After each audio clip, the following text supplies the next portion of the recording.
Hello everyone, welcome to yet another episode of mentors ज्ञान। तो CGPSC 2021 का result आ चुका है एंड हमारे साथ आ रहे हैं नए नए टॉपर्स जिनका एक लॉन्ग स्ट्रगल रहा है।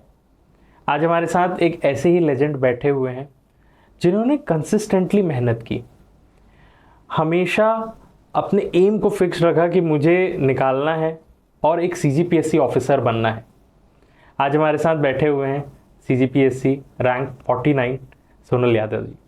सर कैसे हैं आप? सर बढ़िया, धन्यवाद सर आप मेंटर्स ज्ञान की टीम का कि मुझे इनवाइट किया है और मुझे एस्पिरेंट्स को कुछ मोटिवेशन देने के लिए यहाँ पर आमंत्रित किया, जिससे कि मैं अपनी बात यहाँ पर रख सकूँ, अपनी लॉन्ग जर्नी को बता सकूँ। मुझे चाहिए ही कि ना आप अपने पूरे सीक्रेट्स यहाँ पे बताएं, पूरी स्ट्रैटेजीज यहाँ पे शेयर करें और आपका जो एक लंबा मेहनत का दौर रहा है ना, वो सबको डिटेल में बताएं कि कब आपने शुरू किया और कैसे आप इस रिज़ल्ट तक पहुँचे एंड फाइनली जब वो रिज़ल्ट आया तो आपके अंदर वो क्या फीलिंग्स थी, वो कैसे आपको वो खुशी लगी, वो सब कुछ आप बताइएगा। आपको पहली बात तो कितना टाइम लग गया, कब से आपने तैयारी करना शुरू किया था और अभी आप फाइनली जब आप सिलेक्ट हुए तो कितने साल लग गए? सर मेरी ये जो जर्नी थी वो 2016 में मैं जब गेट के एग्ज़ाम जब नहीं निकल पाया मैं, उसके बाद मैंने सोचा कि मुझे CGPSC की जर्नी में आना है। तो ये जो जर्नी थी 2017 PSC से स्टार्ट हुई थी। वैसे ये प्रिपरेशन के दौरान मैं 2016 से लगा हुआ था। तो ये जर्नी मेरी करीब 8 साल की है अभी के दौर में, क्योंकि रिज़ल्ट भी 7 माह लेट आया है और ये मेरा 5वां अटैम्प्ट था, 2021 का। और इस जर्नी में मेरे बहुत ज़्यादा अप एंड डाउन्स आए हैं, जिसको मैं बताना चाहूँगा कि मेरा 2017 में PSC में मेरा प्रीलिम्स भी नहीं निकला था। उसके बाद 2018 की PSC में भी मेरा प्रीलिम्स नहीं निकला, बहुत ही कम मार्क्स से चूक गया। फिर उसके बाद मैंने देखा कि ये दो बार में भी नहीं हो पा रहा है, क्योंकि एक ऐसा पड़ाव आ गया था कि अब मैं आगे इसको करूँ या ना करूँ, क्योंकि उस टाइम मैं व्यापम के एग्ज़ाम्स भी दे रहा था, वो भी मेरा नहीं हो पा रहा था। तो एक बहुत ज़्यादा नीचे का दौर था, कि कुछ समझ में नहीं आया था कि अब इसके आगे क्या होगा। लेकिन मेरा मेंस पूरा रेडी था सर, ये सबसे बड़ा प्लस पॉइंट था कि मैं 2 साल में पूरी तरीके से मेंस को रेडी कर चुका था। और सभी सर लोग मुझे बोलते भी थे कि तुम्हारा मेंस तो बहुत अच्छा है, बस मेरा ये था कि प्रीलिम्स नहीं निकल रहा है। तो प्रीलिम्स के लिए फिर मैंने देखा कि मेरे कहाँ गलती हो रही, लेकिन मैं पढ़ता बहुत था सर, प्रीलिम्स को पढ़ता पूरे सिलेबस कवर कर जाता था। लेकिन वहाँ एग्ज़ाम हॉल के 2 घंटे में ही मेरा एग्ज़ाम को डिसाइड कर देता था कि मेरा सिलेक्शन होगा कि नहीं होगा, क्योंकि मैं ऐसे क्वेश्चन अटैम्प्ट कर रहा था जिस क्वेश्चन को मुझे अटैम्प्ट नहीं करना चाहिए था। और जो 2 से 3 ऑप्शंस में मैं जब रुकता था कि इसमें से किसको सेलेक्ट किया जाए, तो उसको मैं सेलेक्ट करने के लिए वहाँ पे डिसीजन मेकिंग नहीं ले पा रहा था कि इसको करूँ या ना करूँ। 10 क्वेश्चन में डाउट है तो मैं 10 में एक भी क्वेश्चन भी मार के नहीं आ रहा था, इस बना के आना चाहिए था। तब मैंने कुछ सेलेक्टेड अपने दोस्तों से बात की, तो उन्होंने कहा कि अरे यार तू यहीं पर गलती कर रहा है। ये कि हम लोग तो 10 से 12 या 15 क्वेश्चन भी हमने रिस्क लिया है, तब जाके हमारा प्रीलिम्स निकल रहा है। ऐसा कोई भी बंदा नहीं है जो कि 65 क्वेश्चन बनाया और उसके 90% भी सही हो जाए, या मेरी सोच तो ये थी कि मैं 65 में 63 में सही हो जाएगा, क्योंकि होता भी था 60 भी क्वेश्चन सही होता था, लेकिन उससे क्या होता था, कट ऑफ क्लियर नहीं होता था, क्योंकि लोग वहाँ पर रिस्क लेते थे। तो मेरा 120 आता था और कट ऑफ चला जाता था 130, तो 10 नंबर का मैं डिफरेंस आ जाता था हमेशा से। तो ये चीज़ मुझे सीखने मिला सेलेक्टेड लोगों से मिलने के बाद, कि एग्ज़ाम हॉल में कैसे अटेम्प्ट करना है क्वेश्चन को, ये बताने वाला आपको कोई भी नहीं है। जो ऑलरेडी सेलेक्टेड होता है वो बता सकता है, जो कि आपको किसी भी कोचिंग संस्थान में नहीं बताया जाएगा कि आपको कैसे सेलेक्ट करना है क्वेश्चन। ये आपको अपने मॉक टेस्ट लगाने के बाद ही पता चलेगा। तो ये बहुत ही इंपॉर्टेंट था। इस चीज़ को मैंने अप्लाई किया 2019 की PSC में। मैंने करीब 85 क्वेश्चन, 65 से मैंने 85 क्वेश्चन अटेम्प्ट किए सर। उसके बाद मेरा 75 क्वेश्चन सही हुआ और 10 ही क्वेश्चन गलत हुए, और मेरा 142 के आसपास मार्क्स था और मेरा प्रीलिम्स निकल गया। और ये एकदम से मेरा सिनेरियो चेंज हो गया, कि मैं एकदम से बस थोड़ा सा आंसू भी आया कि मैं पहली बार प्रीलिम्स निकल गया, ऐसा कह के, जिस दिन का मुझे इंतज़ार था बहुत दिनों से। और वो निकला। उसके बाद फिर मैंने तैयारी स्टार्ट की। फिर कोविड आ गया सर। फिर कोविड के दौरान मैंने हार नहीं माना। मुझे यही लगा कि अरे चलो कोई बात नहीं, 3 माह में देते पेपर, अब थोड़ा लॉन्ग टाइम मिल गया। मैंने तैयारी जारी रखी। 1 साल के बाद भी एग्ज़ाम हुआ। उसके बीच में 2020 का भी पीएससी का प्रीलिम्स हो गया था, लेकिन मेंस 2019 का भी नहीं हो पाया था। फिर मार्च में हुआ वो एग्ज़ाम, फिर मैंने उसको दिया मेंस का एग्ज़ाम 2019 का। फिर उसके बाद 2020 का भी मेंस हो गया उसी दौरान, और 2020 का ही प्रीलिम्स निकल गया मेरा। तो मुझे बहुत अच्छा लगा, घर में भी एक ऐसा माहौल बन गया कि लड़के का 2-2 बार प्रीलिम्स निकल गया लगातार, और 2-2 मेंस दे रहा है। सभी लोग खुश, और मेरा फिर पेपर भी अच्छा गया 19 का, और 20 का ही पेपर ठीक ही गया। लेकिन मेरे पास मार्क्स नहीं थे 19 के, क्योंकि चेकिंग ही नहीं हुई थी कॉपी की। फिर जब रिज़ल्ट आया अगस्त 2021 में आया था रिज़ल्ट, तो उसमें मुझे इंटरव्यू कॉल हो गया। बहुत ही खुशी हुई कि मेंस मेरा पूरा रेडी था और वो काम किया। तो फिर मैं इंटरव्यू के लिए गया, इंटरव्यू में गया। उसके बाद मेरा इंटरव्यू ठीक ही था, गया था, कुछ गलतियां हो गई थी शायद तक, इसलिए मुझे 75 मार्क्स मिले थे उस टाइम, और मेरा सिलेक्शन नहीं हो पाया सर। 183 रैंक मिला मुझे। 183 रैंक मिलने के बाद फिर मैं थोड़ा सा उदास हो गया। अरे इतना, मतलब इसमें कि मेंस में इतने अच्छे नंबर्स थे मेरे, शायद 83 मार्क्स थे। उतने मार्क्स में लोगों को 3rd क्लास वाली जॉब मिल चुकी थी, मैंने देखा जब लिस्ट तो। लेकिन मेरा सिलेक्शन नहीं हुआ, क्योंकि मेरा इंटरव्यूज़ में मार्क्स बहुत कम हो गए 75 में। फिर भी मैं हताश नहीं हुआ, क्योंकि मुझे लगा कि एक मेंस तो और दिया हूँ, उसका भी रिज़ल्ट आने ही वाला है। फिर मैंने 2020 का, फिर जस्ट 15 से 20 दिन बाद रिज़ल्ट आ गया। फिर मुझे इंटरव्यू कॉल आ गया 2020 का, तो फिर खुशी का माहौल फिर स्टार्ट हो गया घर में। लेकिन मैं खुश नहीं हुआ उस टाइम। मैं ये कहा कि इस बार मुझे इंटरव्यू बहुत अच्छा करना है, और पूरा 1 माह का उस टाइम समय मिला इंटरव्यू की तैयारी करने के लिए। और उस 1 माह के इंटरव्यू में मैंने पूरी तरीके से अच्छे से स्टडी की, पूरे अपने मैकेनिकल के सब्जेक्ट्स को भी अच्छा किया, क्योंकि मेरा मैकेनिकल इंजीनियरिंग था तो। और जितने भी मैंने अदर एक्स्ट्रा करिकुलर एक्टिविटीज़ में जो मैंने हिस्सा लिया था, उस पर भी कोई मैं मेंशन किया। कुछ अपने गुरुजनों से भी देखा कि कहाँ कहाँ पे और किया जा सकता है। उसके बाद फिर मैंने जब 2021 का इंटरव्यू दिया, तो मुझे 98 मार्क्स मिले उसमें, 98 मार्क्स मिले, और मेरे को लेकिन पोस्ट अलॉट नहीं हुआ, केवल 137 रैंक से मुझे संतुष्ट करना पड़ा। और शायद उस टाइम 112 या 113 रैंक तक ही पोस्ट मिली, लास्ट पोस्ट। तो मेरा फिर से रह गया उसमें। फिर मार्क्स आया, तो फिर मैंने एनालाइज़ किया कि मेरे पेपर 6 में नंबर बहुत ही कम हो गए, 85 के राउंड में आ गए थे, जो कि मेरा 2019 में 125 मार्क्स थे उस सब्जेक्ट में। फिर मैंने सोचा, अरे यार इस बार सब चीज़ अच्छा किया, लेकिन एक सब्जेक्ट ने मुझे सिलेक्शन से बाहर कर दिया। फिर मैंने 2021 का प्रीलिम्स दिया, क्योंकि जस्ट लगा हुआ था प्रीलिम्स फरवरी में 2022 में, तो उसको दिया। बहुत ही हार्ड पेपर आया था, बहुत ही अनएक्सपेक्टेड पेपर आया था। उसके बाद ही मेरा निकला, क्योंकि मैं प्रीलिम्स को बहुत अच्छा से कर लिया था इतने दिनों की तैयारी के दौरान। जब निकला उसके बाद 3 महीने का समय था, 3 महीने का समय था, और मैंने बहुत ज़्यादा टेस्ट सीरीज़ ज्वाइन किया इस बार, कि मेरे को किसी भी सब्जेक्ट में इस बार पीछे भी नहीं होना है। हर सब्जेक्ट को मेरे को बराबर लेके चलना है, और इसमें कुछ सब्जेक्ट को मुझे जैकपॉट की तरह ज़्यादा मार्क्स लाने भी हैं, क्योंकि मुझे अब पोस्ट लेना था किसी भी हालत में, क्योंकि एक लॉन्ग जर्नी चल रही थी, इसको अब एंड करना ही था। तो बहुत ही अपनी गलतियों को देखा, एनालाइज़ किया। टेस्ट सीरीज में बार बार लगाने के बाद मुझे स्ट्रक्चर जो बना रहे थे आंसर की, वो सही नहीं थी, तो उस स्ट्रक्चर पे काम किया। उसके बाद जिससे कि मुझे पोस्ट मिल सके। और एक और गलतियाँ हो रही थी कि मैं वो नहीं कर पा रहा था, सिनॉप्सिस तैयार नहीं किया था दोपहर वाले पेपर्स का, क्योंकि दिन का पेपर का जो था वो रात को तो आदमी पढ़ लेता है, लेकिन जो दोपहर में पेपर होता है उसका व्यक्ति वो नहीं कर पाता, रिवीजन नहीं कर पाता। तो मैं सोचा, मैंने कुछ टॉपर से बात किया, तो उन्होंने कहा कि सिनॉप्सिस तैयार करना ही पड़ेगा। तब फिर मैंने पेपर 4 साइंस पेपर के और पेपर 6 जो दोपहर में होता है, उन दोनों के सिनॉप्सिस तैयार किए, जिससे कि मैं 2 घंटे के दौरान मैं उसका रिवाइज अच्छे से कर सकूं और वो अच्छा कंटेंट वहाँ पे लिखा जाए। तो फिर मैंने इस पूरे गलतियों को ठीक किया।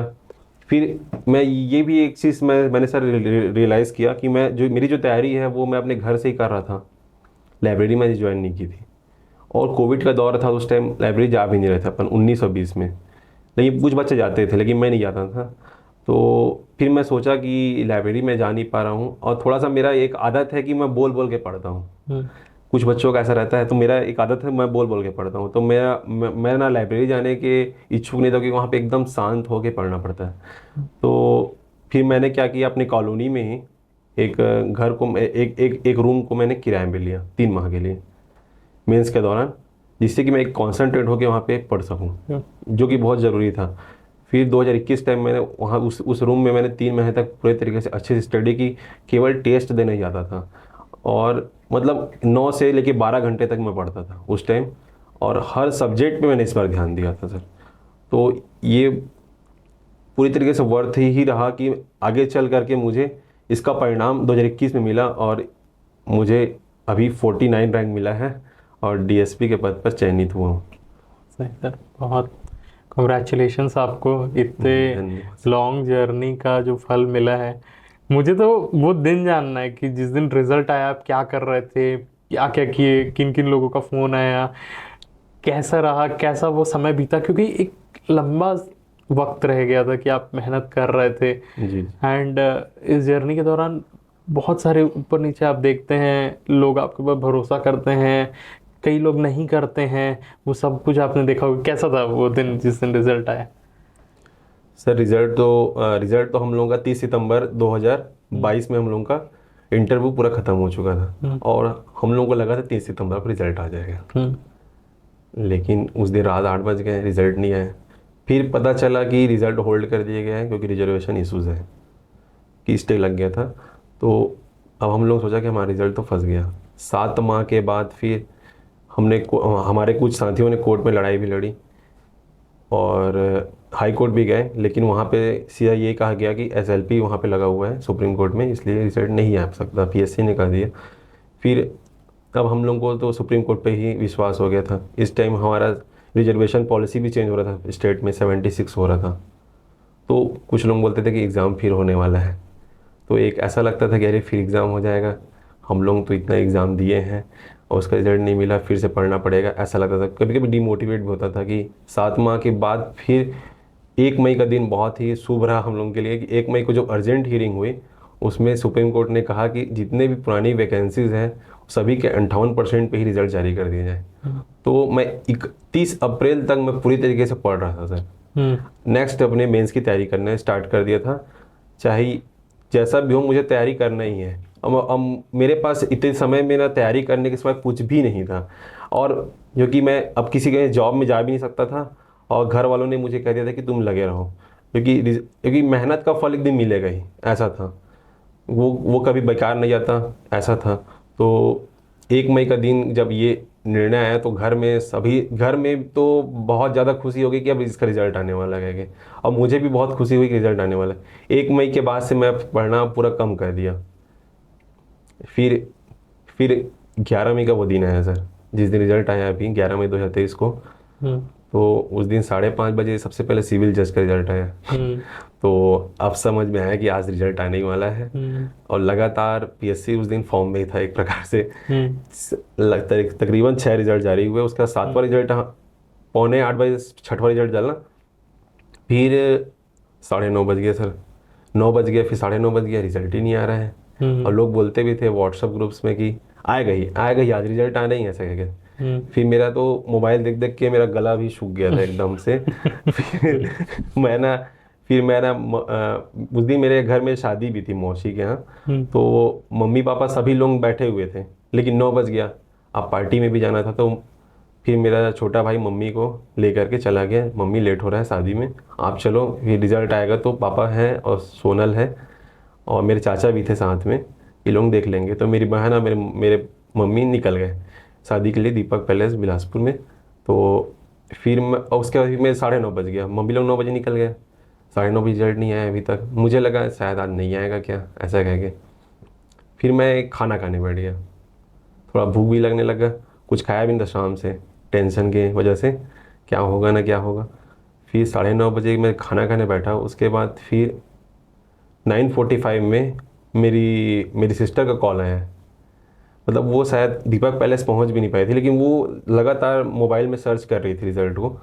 तो उसने कहा कि भैया तेरा 49th रैंक में है और तुझे इस बार पोस्ट मिल ही जाएगा सर। तो मैं तो भावुक हो गया एकदम से कि अरे मेरे जो इस बार तो पोस्ट मिलेगा, 49 रैंक भी है कह के। फिर बहुत ही खुशी, पापा चाचा थे मेरे साथ, बहुत ही खुश हुए। और उसके बाद 10 मिनट के बाद भी चयन सूची भी जारी हो गई, तो उसमें मुझे डीएसपी का पद मिला। तो बहुत ही सभी लोग खुश हुए कि सेकंड क्लास की पोस्ट मिली, सेकंड क्लास ऑफिसर की पोस्ट मिली है करके। और मैं तो थोड़ा भावुक हो गया था, और पापा भी हो गए थे, और मम्मी को मैं उस टाइम देख नहीं पाया कि वो किस उनका रिएक्शन क्या था, लेकिन वो भी बहुत खुश थी। फिर फटाके वटाके पापा लोग फोड़ने लगे घर में। उसके बाद एकदम से मतलब मेरे फ़ोन कॉल्स आने स्टार्ट हो गए 10 बजे के बाद से। इतने ज़्यादा मेरे पूरे CSIT कॉलेज से फ़ोन आया स्कूल्स के फ्रेंड्स लोगों को कॉल आया, मीडिया पर्सन्स का आया था। मतलब ऐसा लगा कि 11 मई के पहले मैं कुछ भी नहीं था, और आज 11 मई के बाद मैं शायद प्रदेश समाज सब में मुझे जानने लगे लोग। मतलब एकदम से लाइफ चेंज हो गई है, ऐसा लग रहा है एकदम से। पूरा वक्त बदल जाता पूरा है। वक्त बदल गया। इसलिए कहते हैं सर कि असफलता अनाथ होती है और सफलता के कई रिश्तेदार होते हैं। उसको मैं चरितार्थ होते देखा सर, आपके सामने दिखा होगा ना आँख के आपको? सामने एकदम। पहले कितने फोन आते थे और अब कितने फोन आते हैं? सर पहले तो फ़ोन मेरे कॉल्स आते ही नहीं थे, बस एक दो में जो PSC वाले फ्रेंड्स हैं उन्हीं का ही आता था। लेकिन आज तो मतलब एक दिन में कम से कम 100 फ़ोन कॉल भी आ रहे हैं मेरे पास, बहुत ज़्यादा। बधाई देने के लिए ना, बधाई सब देने के लिए। कुछ।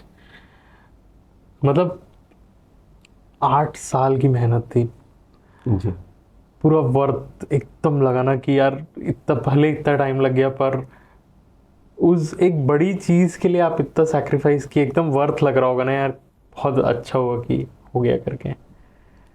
सही बात है सर, लेकिन मुझे 8 साल भले लगा, लेकिन जो अप एंड डाउन्स हुआ उसका एंडिंग बहुत अच्छा हो गया। अंत जो बोलते नहीं, अंत भला तो सब भला, बस वैसा ही फीलिंग आ रहा है सर, बहुत ही। और घर परिवार सभी लोग गौरवान्वित महसूस कर रहे हैं। और पूरे गांव में, मेरे गांव में पूरा एकदम दिवाली जैसा माहौल है। वहाँ पे मैं भी गया था, तो बहुत ही अच्छा लगा सर जान करके। पापा भी ट्रांसपोर्टर हैं, तो व्यापारी वर्ग से मतलब पूरे MP से भी फ़ोन कॉल आ रहे हैं, और घर में मिलने भी आने वाले हैं MP से। तो ऐसा लगता है कि पूरा पूरा मतलब घर का, परिवार का, सभी का माहौल चेंज हो गया था लग रहा था। उसके पहले मैं कुछ भी नहीं था, आज जैसा हूँ। सही बात। अच्छा हुआ कि आप ना लगे रहे, क्योंकि ना इस इंटरव्यू को आज लोग देखने वाले हैं और कई सालों तक देखेंगे। और जो भी आदमी ना क्विट करने वाला होगा ना अपनी इस पूरे प्रिपरेशन जर्नी को, कि उनका निकल नहीं रहा है, मैं नहीं कर पा रहा हूँ, वो इस एक वीडियो को और आपको देख के ना ये सोचेगा कि अगर ये कर सकते हैं ना तो मुझे भी करना चाहिए। थैंक यू सो मच, आपने क्विट नहीं किया। क्योंकि जो लोग मुश्किल दौर से गुजरते हैं ना, वही लोग दूसरों को भी इंस्पायर करते हैं कि अगर मैं कर सकता हूँ तो आपको भी करना चाहिए। जी जी। थोड़ा सा ना इस टॉपिक पे भी बात करेंगे। अभी बहुत ज़्यादा नेगेटिविटी फैली हुई है पूरे PSC के उसमें। आपको ये सारी चीज़ें अफेक्ट नहीं करी क्या? और उन लोगों को क्या करना चाहिए जो लोग अभी इसमें हैं कि बहुत ज़्यादा भ्रष्टाचार चल रहा है, पैसे चल रहे हैं, आपका इस बारे में क्या कहना है? मेरा सर यही कहना है कि हमारे हाथ में पढ़ाई करना है, पढ़ाई करना है, आपको रिजल्ट मिलेगा ही कड़ी मेहनत का, इसका कोई वो नहीं है।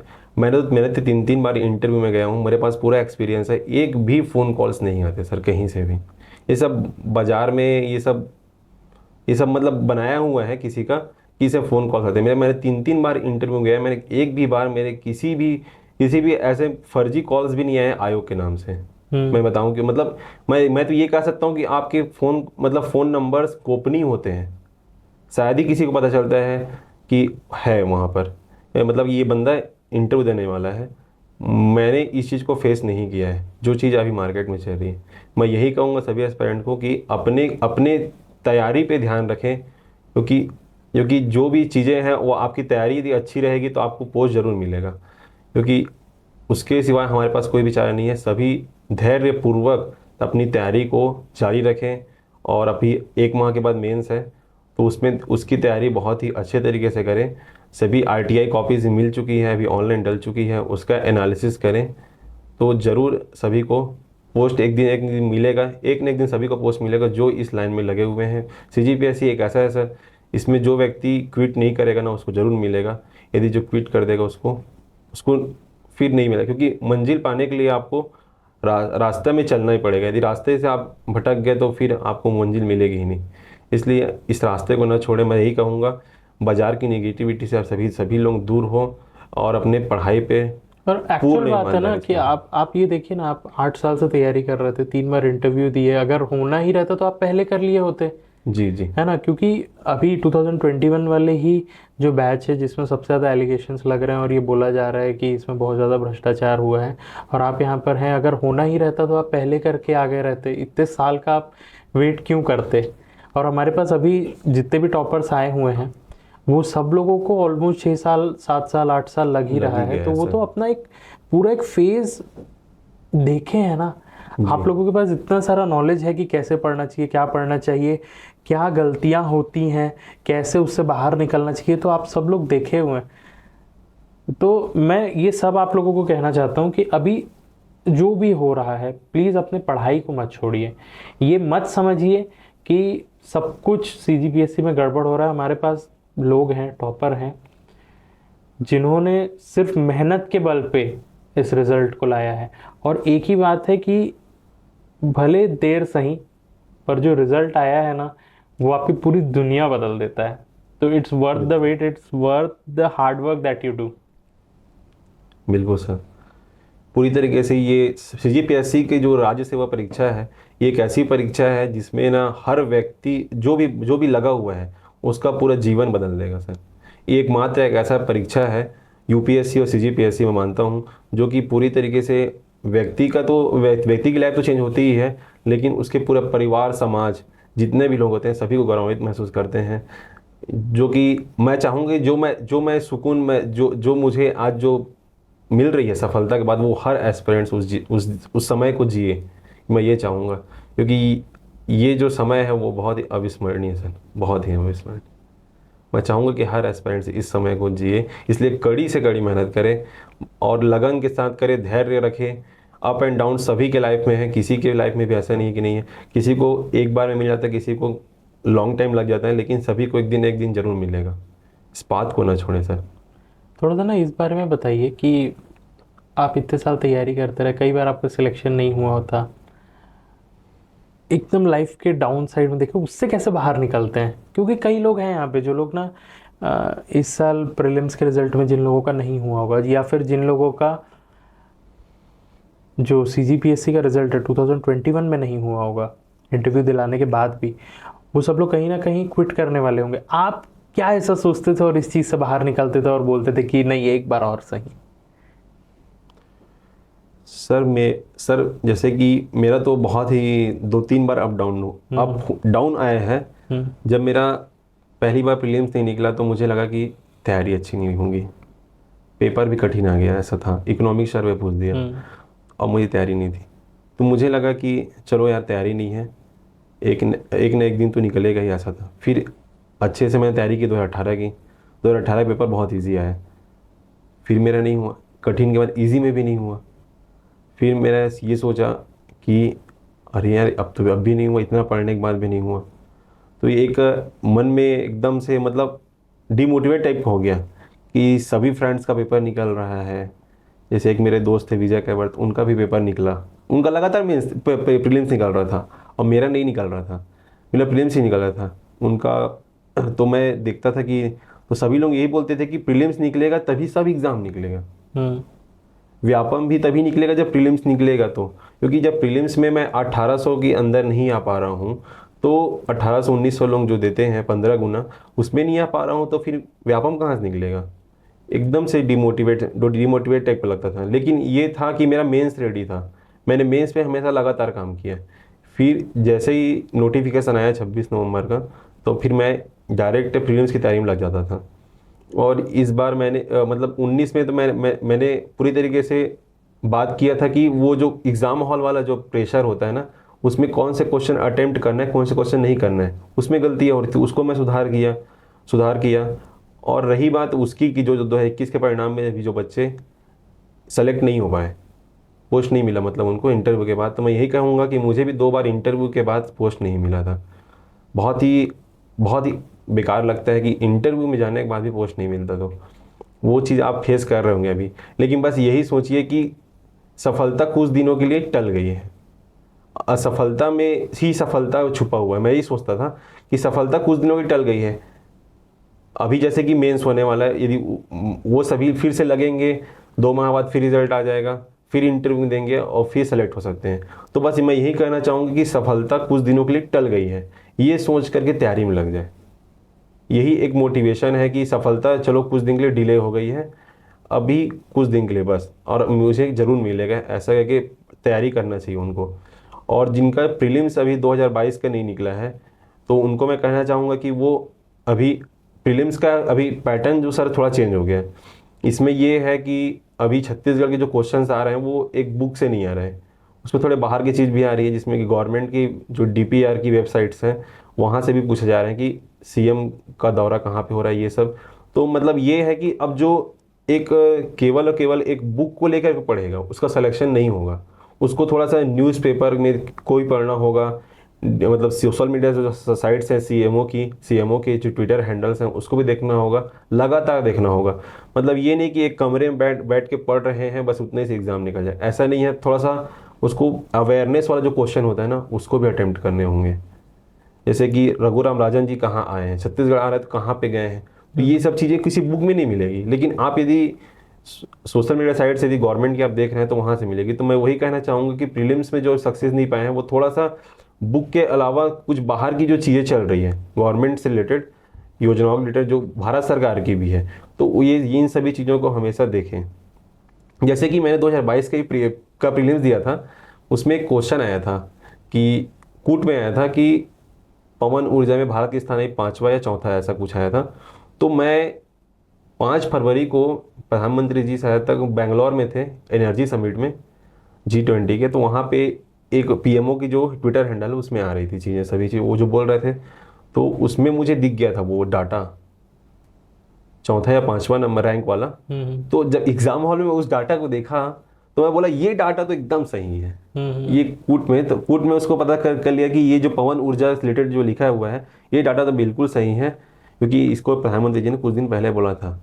तो वो मुझे ऐसा लगा कि मतलब कुछ दिन, मतलब पढ़ा मैं कहीं नहीं था किसी बुक में, लेकिन सोशल मीडिया वेबसाइट में देखा था उसको ट्विटर हैंडल में, तो मुझे पता था कि ये क्वेश्चन सही होगा। और PSC ने वही आंसर लिया जो कि चल रहा था, क्योंकि उनके पास तो डाटा और ऑफिशियल रहता ही है।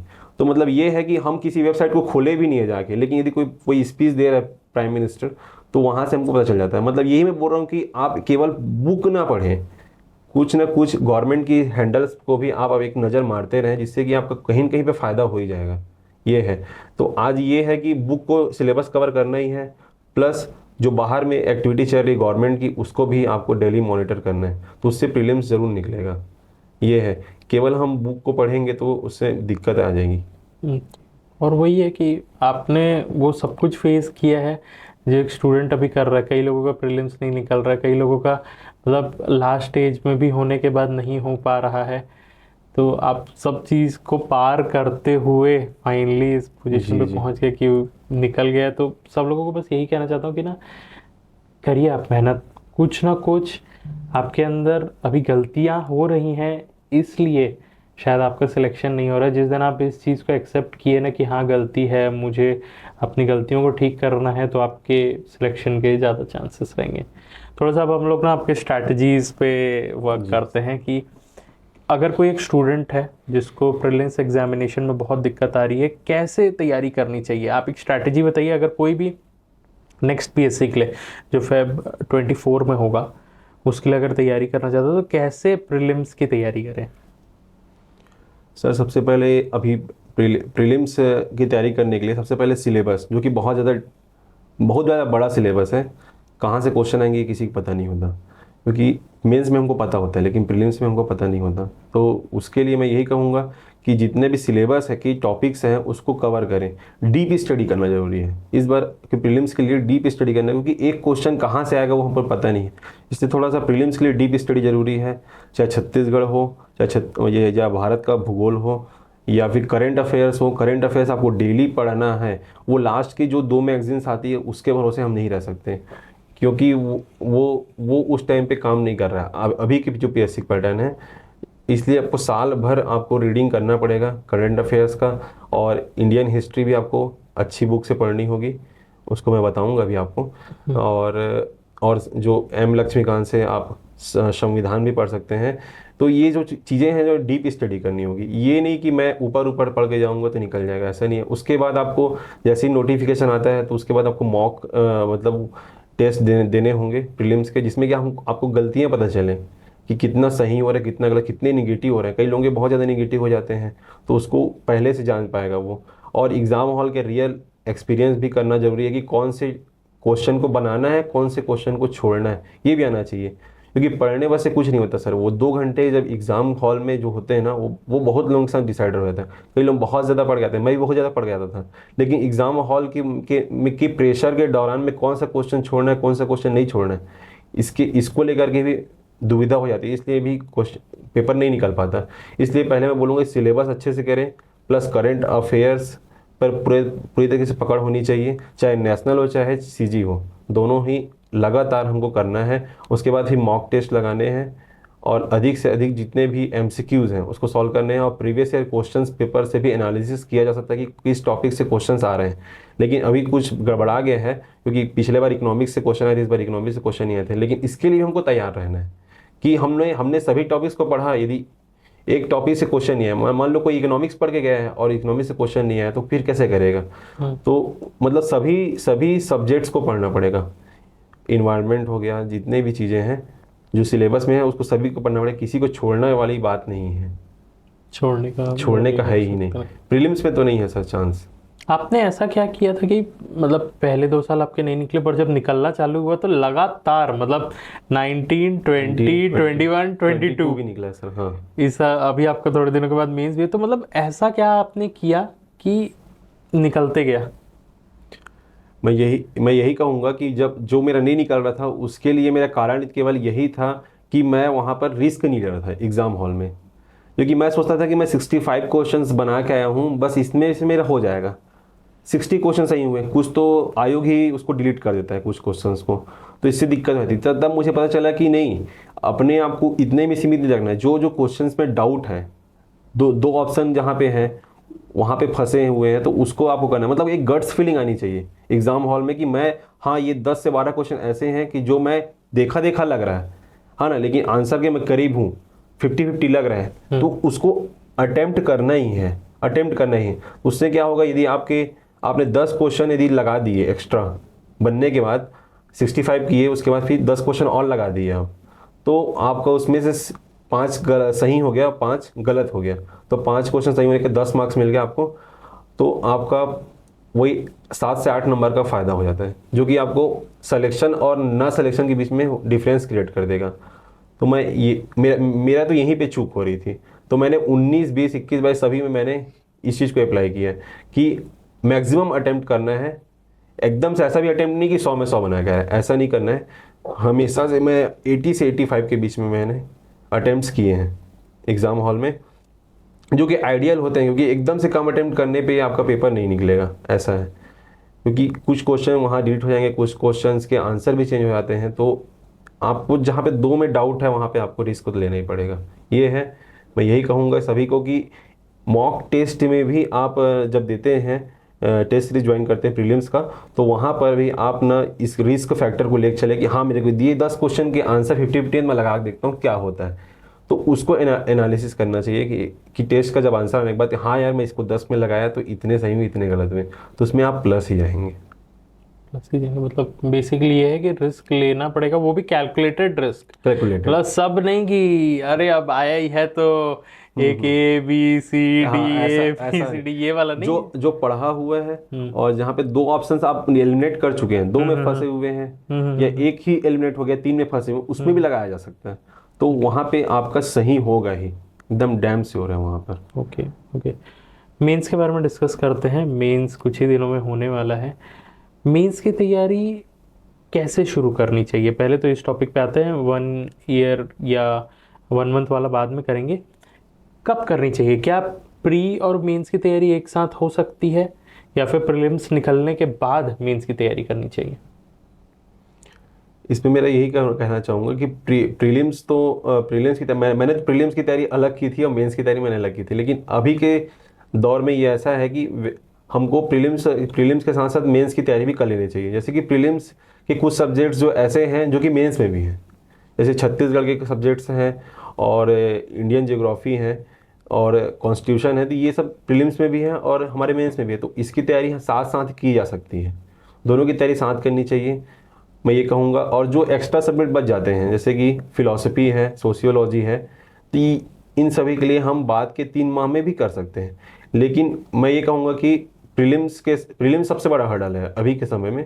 तो प्रीलिम्स की तैयारी में पूरा जोर लगाना चाहिए व्यक्ति को, और ना मतलब कि हफ्ते में 2 से 3 दिन मेंस की भी तैयारी कर सकते हैं आप, मेंस के सब्जेक्ट्स की।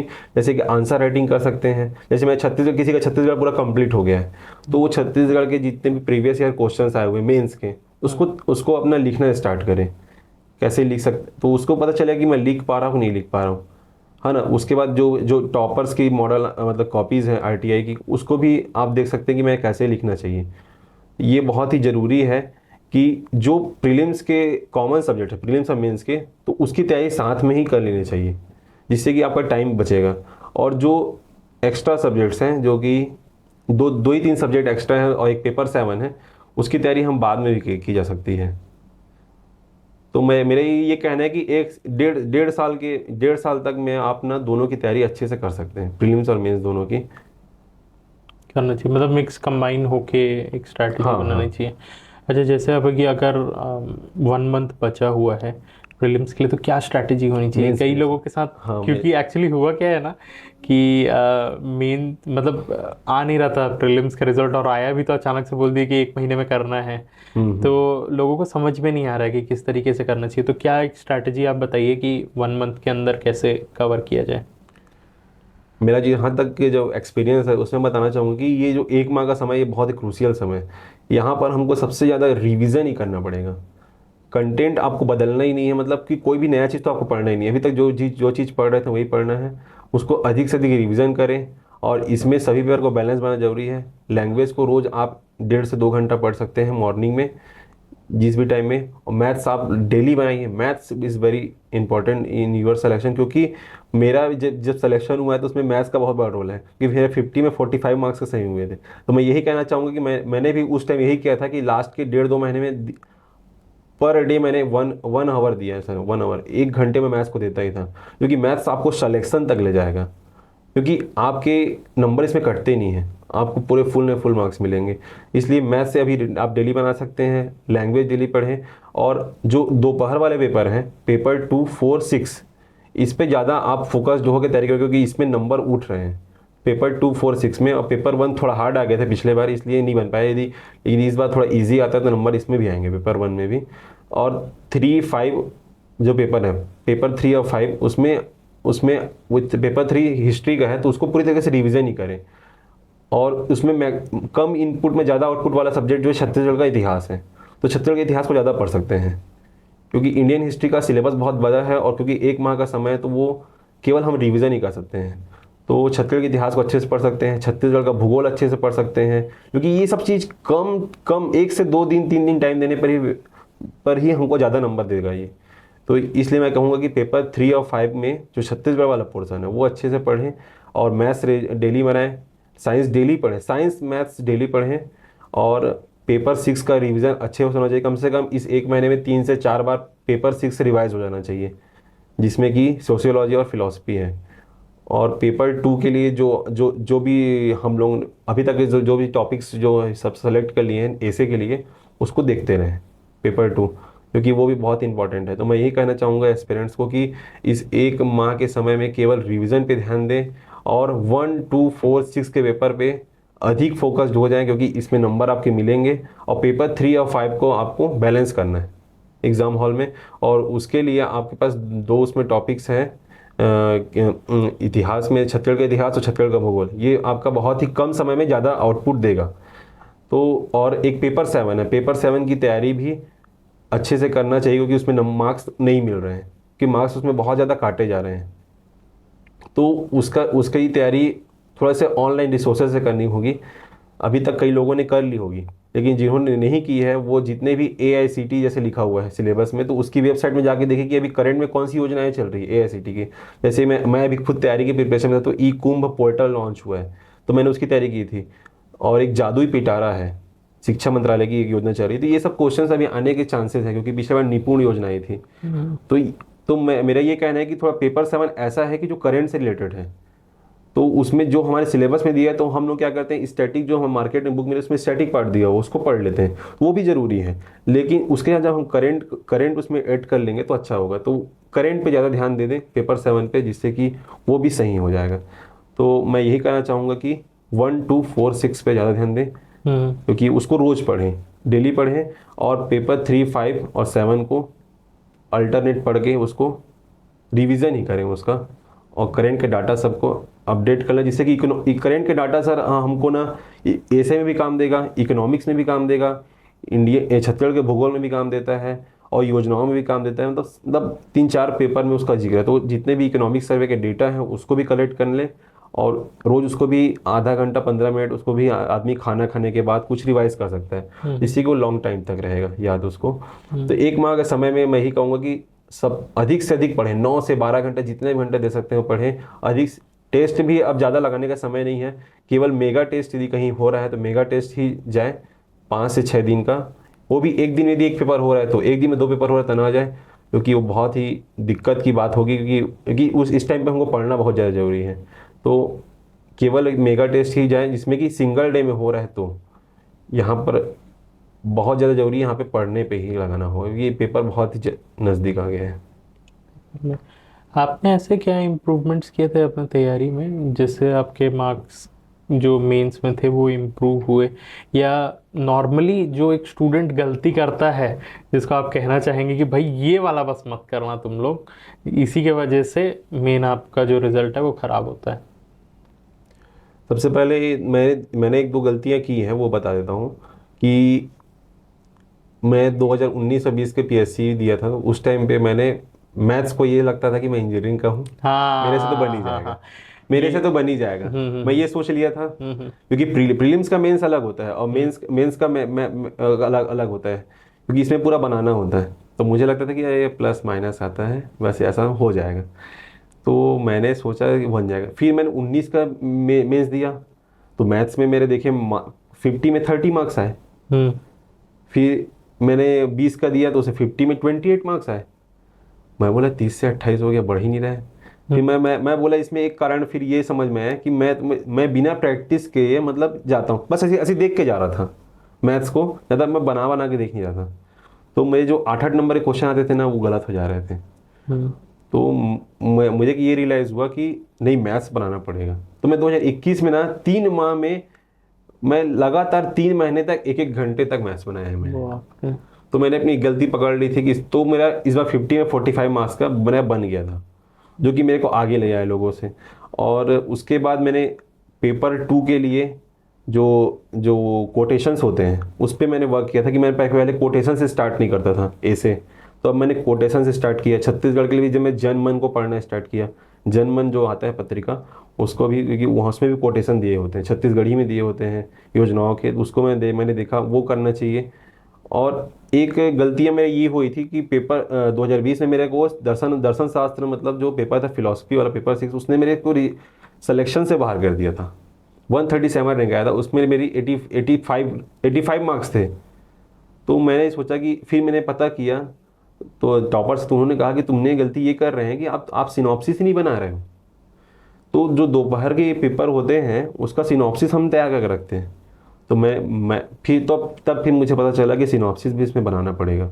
तो मैंने पेपर 6 का पूरा सिनॉप्सिस बनाया, जिससे कि मैं 1.5 से 2 घंटे में पूरी तैयारी कर लूँ उसकी। और साइंस का भी मैंने सिनॉप्सिस बना लिया था। तो साइंस पेपर मेरा अच्छा हो गया, और उसमें ऑलरेडी मैथ्स तो था ही, वो भी अच्छा हो गया। तो पेपर 4, 6 में मेरे अच्छे नंबर आए, 2 में भी अच्छे मार्क्स आए हैं। और पेपर 1 थोड़ा सा हार्ड आ गए, हार्ड आने की वजह से सभी के मार्क्स से उसमें कम हो गए, तो मेरे मार्क्स भी उसमें कम आए हैं। तो मैं यही कहना चाहूँगा कि सभी को अपनी कमियों पे ध्यान देना होगा और अपनी स्ट्रेंथ पे ही वर्क करना होगा। सिनॉप्सिस जरूर तैयार करें, मैथ्स रोज बनाएं, ये आपको सिलेक्शन तक ले जाएगा। सिनॉप्सिस यदि बना लेंगे तो आपका कंटेंट रिवाइज हो जाएगा, और दोपहर का पेपर आपका बहुत अच्छा जाएगा। और दोपहर पेपर हमेशा से ईजी ही आता है, कोई कठिन नहीं आता है। बस लोग क्या उसमें पैनिक हो जाते हैं क्योंकि उसकी रिवीजन नहीं हो पाता, इसलिए सिनॉप्सिस उसका बना ले और मैथ्स को रोज बनाए। सही। थोड़ा सा आगे बढ़ते हैं इंटरव्यू वाले पोर्शन में। जी। इंटरव्यू की कैसे तैयारी करनी चाहिए, और साथ साथ में एक क्वेश्चन और है कि कैसे जस्टिफाई करना चाहिए कि इतने साल आपका लंबा गैप रहा है। ये एक बहुत इम्पोर्टेंट क्वेश्चन है, मेरे को लगता है जो लोग कई सालों से तैयारी कर रहे हैं उनके पीछे जो पूछे जाता होगा, और खासकर जिनका जॉब नहीं लगा है। कई लोगों का तो मतलब जॉब लगा रहता है, उसके बाद अपग्रेड करते रहते हैं, तब ठीक है आपसे पूछा जाएगा क्वेश्चन कि पिछले जॉब में कैसा चल रहा था। पर अगर इतना लंबा गैप हो जाए तो आप चीज़ों को कैसे जस्टिफाई करेंगे? सर मेरा 3 इंटरव्यू में गया हूँ, तीनों बार मुझसे यही क्वेश्चन किया गया जो आप कर रहे हैं कि इतने दिन से क्या कर रहे हो, अभी तक सिलेक्शन नहीं लिए हूँ, ऐसा करके। तो मैं उनको पूरा बताता था जर्नी, तो बोलते भी थे कि नहीं यार ये सब तो ठीक है, तुम्हारा भाग्य में विश्वास है कि नहीं, ये पूछते थे इंटरव्यू में। तुम्हारा भाग्य ही सही पूछा गया था आपको? अभी 2021 में पूछा गया। अच्छा। क्योंकि मेरा 2019 और 20 में मैं इंटरव्यू के बाद भी नहीं हुआ, तो मैंने उसमें मेंशन किया था कि मैं 2 बार साक्षात्कार दे चुका हूँ, ऐसा 19-20 का। तो बोले कि अरे यार तुम्हारा तो नहीं हो पा रहा है, तुम कर्म को दोष दे रहे हो कि भाग्य को दोष दे रहे हो? क्योंकि मार्केट में तो जितने बच्चे हैं सब तो भाग्य को दोष देते हैं, यूपीएससी लेवल तक के बच्चे लोग। तो मैंने कहा था कि सर मैं भाग्य को दोष नहीं देता, मैं तो कर्म को ही मानता हूँ कि मेरा जो मेहनत है वो उस लेवल का नहीं है, नहीं हो पाया होगा इसलिए मुझे नहीं मिला पद। लेकिन यदि मेरा जो मेहनत है वो उस लेवल का पहुँच जाएगा, हो जाएगा, मतलब डेडिकेशन तो है मेरे में, समर्पण की भावना है, लेकिन उस लेवल की यदि मेहनत कर लूँगा तो मुझे पोस्ट जरूर मिलेगा। और यदि मेहनत उस लेवल करूँगा तो मेरा भाग्य भी मुझे मेरा साथ देगा, कि मैंने ये कह दिया था। तो उन्होंने कहा ऐसा तो बहुत कम लोग बोलते हैं, ऐसा है कि तुम तो ऐसा बोल रहे हो कि भाग्य को मानते ही नहीं हो। तो मैंने कहा सर मैं एक भी भाग्य को नहीं मानता हूँ, कर्म को ही मानता हूँ। तो ये उन्होंने कहा था, तो बहुत ही प्रभावित हुए थे कि तुम यार कम। फिर मेरे भगवान श्री कृष्ण के वंशज हैं हम लोग यादव समाज में, तो उन्होंने कहा कि तुम तो निष्काम कर्म को मान रहे हो। तो मैंने कहा था हाँ सर मैं भगवान श्री कृष्ण जी के निष्काम कर्म से ही प्रेरित हो गया हूँ और मैं कर्म कर रहा हूँ। फल जो है वो मुझे एक न एक दिन जरूर मिलेगा, लेकिन अभी मैं कर्म कर रहा हूँ, उसी पे फोकस हूँ। रिजल्ट तो द्वितीयक है, सेकेंडरी पार्ट है, लेकिन यदि प्राइमरी पार्ट तो मेरा मेहनत ही है, ऐसा मैंने कहा था। तो वो बहुत ही खुश हुए थे कि तुम ऐसा बोल रहे हो। तो और उसके बाद फिर मेरे इंटरव्यू में ये भी पूछा गया था कि तुम रावत नाच महोत्सव तुम्हारे यहाँ बिलासपुर में होता है, बिलासपुर से हो, तो उसके बारे में बताओ। तो मैंने उसके बारे में बताया था, और मुझसे एक दोहा भी बोलने के लिए बोले थे, क्योंकि इसमें दोहा बोलते हैं। तो मैंने उसमें जैसन दिए लिए मालिक वैसन देवो आशीष वाला जो एक दोहा होता है, जो हम लोग हर किसी की मंगल कामना करते हैं, तो मैंने उस दोहा को बोला था, तो मुझे गुड मिला था उसमें। और आरिफ शेख सर जी वहाँ बैठे हुए थे इंटरव्यू लेने के लिए, तो उन्होंने बिलासपुर में, मैंने स्मार्ट सिटी मिशन में काम किया हुआ है जन भागीदारी में 2018 में। अच्छा। जब बिलासपुर स्मार्ट सिटी के लिए सेलेक्ट हुआ था, तो उस टाइम ट्विटर कैंपेन चल रहा था कि उसमें सभी नागरिक अपने सुझाव दें। तो मैं ट्विटर में एक्टिव था, तो मैंने उस पर सुझाव दिया था कि बिलासपुर में सेंट्रल लाइब्रेरी की कमी है। तो ये स्मार्ट सिटी प्रोजेक्ट में ये वो पैसा सेंट्रल लाइब्रेरी में लगता है, तो ये एक एजुकेशन पॉइंट ऑफ व्यू से अच्छा होगा, यहाँ के यूथ को फायदा होगा। तो वो अप्रूवल हुआ था उस टाइम। जो मंत्री थे, नगरीय प्रशासन मंत्री, उन्होंने अपने घर बुला के मुझसे पूछा था। कौन थे? अमर अग्रवाल जी थे। तो उन्होंने मुझे अप्रिशिएट भी किया था, और उन्होंने पूरा मतलब पूछा था कैसे कैसे चीज़ करना, मैं बताया था। उसके बाद फिर नगर निगम के अधिकारियों को उन्होंने निर्देशित किया था, तो उसके बाद 2 माह के बाद ही टेंडर हो गया था स्मार्ट सिटी मिशन। वाह वाह वाह, मतलब ये कहा जा सकता है कि यहाँ जो बिलासपुर में सेंट्रल लाइब्रेरी है उसमें आपका एक भाग है, मतलब आपने एडवाइस प्रोवाइड किया और ये भी सजेस्ट किया कि यहाँ पर होना चाहिए क्या। और इसी को ही सर मैंने ना इंटरव्यू में जो एक्स्ट्रा करिकुलर एक्टिविटीज होती है उसमें मैंने मेंशन किया था स्मार्ट सिटी जन भागीदारी मिशन में। तो उन्होंने पूछा था कि आपने ऐसा क्या किया, तो मैंने बताया था कि ऐसा सब, तो उन्होंने अप्रिशिएट किया था। उसके बाद उन्होंने जो इसमें यहाँ पे जो कंट्रोल एंड कमांड सेंटर ही बना हुआ है ना, जो स्मार्ट सिटी मिशन के अंदर का, तो उसके बारे में पूछा गया मेरे से। जो कैमरे लगे हैं रोड्स में और सिग्नल के, तो उसके फायदे क्या हैं। तो मैंने बताया था कि अपराध के समय इसमें फ़ायदे हैं, अपराध को नियंत्रण भी किया जा सकता है, और आपदा के समय में सर हम लोग मॉनिटरिंग कर सकते हैं। जैसे कोविड के दौरान हमने मॉनिटरिंग की थी कैमरे से कि लॉकडाउन का पालन हो रहा है कि नहीं हो रहा है, प्रशासन की टीम वहाँ पर है कि नहीं। तो मैंने इस चीज़ को पूरा प्रशासन से जोड़ दिया था उस कंट्रोल एंड कमांड सेंटर को, तो उन्होंने सेटिस्फैक्ट्री था उनका कि इसने इसने मतलब हमको इंटरव्यू में रूट लेवल की चीज़ें बतानी है जो ज़मीन पे होता है, थ्योरी टाइप का वहाँ पे नहीं बताना है। तो उससे ज़्यादा मार्क्स मिलते हैं। बहुत सही, बहुत सही। जैसे आपको किसी भी एक चीज़ का पूछा जाए, कोई योजना का, तो सिर्फ ये नहीं बताना कि इस योजना में ये होता है, ये होता है, ऐसे नहीं, उसको प्रैक्टिकल लाइफ से जोड़ के जो वहाँ पर हो रहा है, हाँ, यदि उसको बताते हैं तो ज़्यादा मतलब उनके थॉट्स और हमारे थॉट्स मिलने चाहिए, तो इंटरव्यू बहुत ही सही चला जाता है सर। कितने मार्क्स मिले थे फिर आपको? मेरे को इस बार 2021 में 95 मार्क्स मिले हैं। बहुत अच्छे मार्क्स है। और पिछले बार में कितने कितने थे? मेरा 19 में सर 75 मार्क्स थे, जो कि बहुत कम थे, और उसके बाद फिर 2020 में मुझे 98 मार्क्स मिले थे। और उसके बाद अभी 2021 में 95 मार्क्स है। मतलब आपने फिर उसको इम्प्रूव किया। तो आपको क्या लगता है, पहले आपने ऐसी क्या गड़बड़ी की थी और फिर उसको कैसे आपने सुधारा? सर बेसिकली वही था कि मैं इतने दिन से तैयारी कर रहा था, तो उसके बारे में हमेशा जिक्र होता था, तो उसके लिए एक अच्छा आंसर नहीं था मेरे पास। और एक्स्ट्रा करिकुलर एक्टिविटीज़ को मैंने 2019 में शो नहीं किया, क्योंकि मुझे कोई बताया नहीं कि इस चीज़ को भी किया जा सकता है ऐड कह के। तो मैंने उसको 20 और 21 में इम्प्लीमेंट किया था, तो मुझे अच्छे मार्क्स मिले थे। और मैंने ये भी कहा था कि मेरे पिताजी का जो है वो ट्रांसपोर्टिंग का बिजनेस है, तो मैं उसमें भी हेल्प करता हूँ पापा की। तो उन्होंने तो उससे सेटिस्फाइड हुए थे कि लड़का कुछ करता भी, पापा की मदद भी कर रहा है ऐसे। तो ये बहुत ज़रूरी है कि मतलब आपको कहीं न कहीं संलग्न दिखाना भी पड़ेगा। यदि फैमिली बिजनेस है तो बहुत अच्छा है। और मैं ये भी कहूँगा सभी एस्पिरेंट्स को कि आप केवल पढ़े ना, यदि आसपास यदि कोई एक्स्ट्रा करिकुलर एक्टिविटी भी होती है तो उसमें जाना चाहिए। जैसे कि कई लोग पॉलीथीन ही उठाते हैं, जैसे हमारे यहाँ कोरी डैम में उठाते हैं, तो एक प्लॉगाथन या कुछ बोलते हैं उसको, तो वो सब एक्टिविटी में हमको भाग लेना चाहिए, जिससे कि आपके प्रशासन में आपके स्वच्छता के प्रति तो बताया ही, लेकिन मतलब आप आसपास में जो होने वाले जन भागीदारी कार्यक्रम है उसमें आप उसमें पार्टिसिपेट करते हैं, तो इन सभी चीज़ों से ना इंटरव्यू बहुत अच्छा होता है। ओके, मतलब मुझे ऐसा लगता है ना कि मैंने कई लोगों का इंटरव्यू लिया तो उन्होंने एक बात कही कि अगर आपका थोड़ा सा डिफरेंट हॉबी रहता है जी, तो ना आपके पास वो क्वेश्चन पूछने के ज़्यादा चांसेस रहते हैं। जैसे विजय कैवर जी भी आए थे, उन्होंने भी कहा था कि उनका टेलरिंग हॉबी है करके, तो उनसे बहुत ज़्यादा क्वेश्चंस पूछे गए उसके रिगार्डिंग। एंड अगर कोई ऐसा पूछता है, मतलब बताता है कि थोड़ा डिफरेंट टाइप का है, तो उधर ज़्यादा चांसेस रहते हैं एज कम्पेयर टू अगर आप वो लिख देते मुझे क्रिकेट खेलना पसंद है, मुझे टीवी देखना पसंद है, मुझे मूवीज़ देखना पसंद है, उसके कंपैरिजन में। जी। और एक आपको मतलब तैयार करके रखना ही चाहिए। हाँ, और मेरी हॉबी ट्रैवलिंग थी, तो उसमें उन्होंने मुझसे सतरंगा के बारे में पूछा था। अच्छा, सतरंगा में जो वर्क चल रहे हैं उसके बारे में। ओके, तो जैसे आप इसकी तैयारी करते रहते हैं इंटरव्यू के लिए, कभी आपको ऐसा नहीं लगा था कि आप सीधा सीधा ये बोल देते हैं कि मैं तो ट्रांसपोर्ट लाइन में हूँ और ट्रांसपोर्ट लाइन में ही करते करते मैं साथ में कर रहा हूँ, मतलब ऐसा वो नहीं लगा कि मैं झूठ बोल देता हूँ कि नहीं 7-8 साल से नहीं कर रहा हूँ मैं? ऐसा नहीं, मैंने वैसा नहीं कहा था कि मैंने ये कहा था कि मैं तैयारी के फेस में हूँ, और जब भी ज़रूरत पड़ती है मैं पापा की हेल्प अपनी तरफ से करता हूँ। जब भी मतलब जैसे कि प्री मेंस हो गया अपना, तो उस टाइम अपन खाली है, बाकी टाइम में तो अपन कर रहे हैं, इस टाइप से मैं बताने का प्रयास करता था।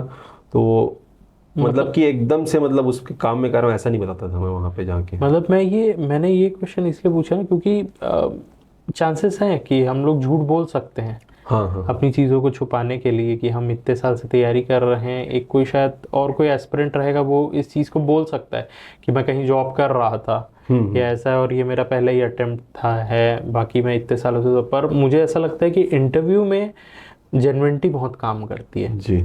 आप जितना अपने आप को ओरिजिनल प्रेजेंट करेंगे उतने ही आपके ज़्यादा चांसेस रहते हैं कि आपका अच्छे मार्क्स मिलेंगे। ओरिजिनलिटी और रूट लेवल की बातें करना वहाँ पे, कोई ऊंचा की बातें नहीं करनी है, और कॉन्फिडेंस लेवल शुरू से लेके अंत तक, जब आप एंट्री करते हैं उसके बाद एग्जिट करते हैं तब तक आपका कॉन्फिडेंस लेवल सेम ही होना चाहिए, सेम पिच पे होना चाहिए। कहीं पे भी आपका ऐसा नहीं होना चाहिए कि मतलब एंट्री तो बहुत अच्छे से की है और एग्जिट के टाइम पूरा मोरल डाउन हो गया, तो वहाँ पे इंटरव्यू के मार्क्स कम हो जाते हैं। मार्क्स कम हो जाते हैं। तो पूरी तरीके से कॉन्फिडेंस का ही खेल है इंटरव्यू। और जैसे अगर कोई क्वेश्चंस नहीं बने, बता नहीं पाए तो उसमें कहा जा सकता है सर सॉरी सर, जैसे कि मुझसे एक पूछा था, पूरा पूरा प्रोजेक्ट पूछा गया था एपीजे अब्दुल कलाम जी का, जिसको मैं मतलब मुझे पता नहीं था, तो मैंने सॉरी सर बोल दिया था।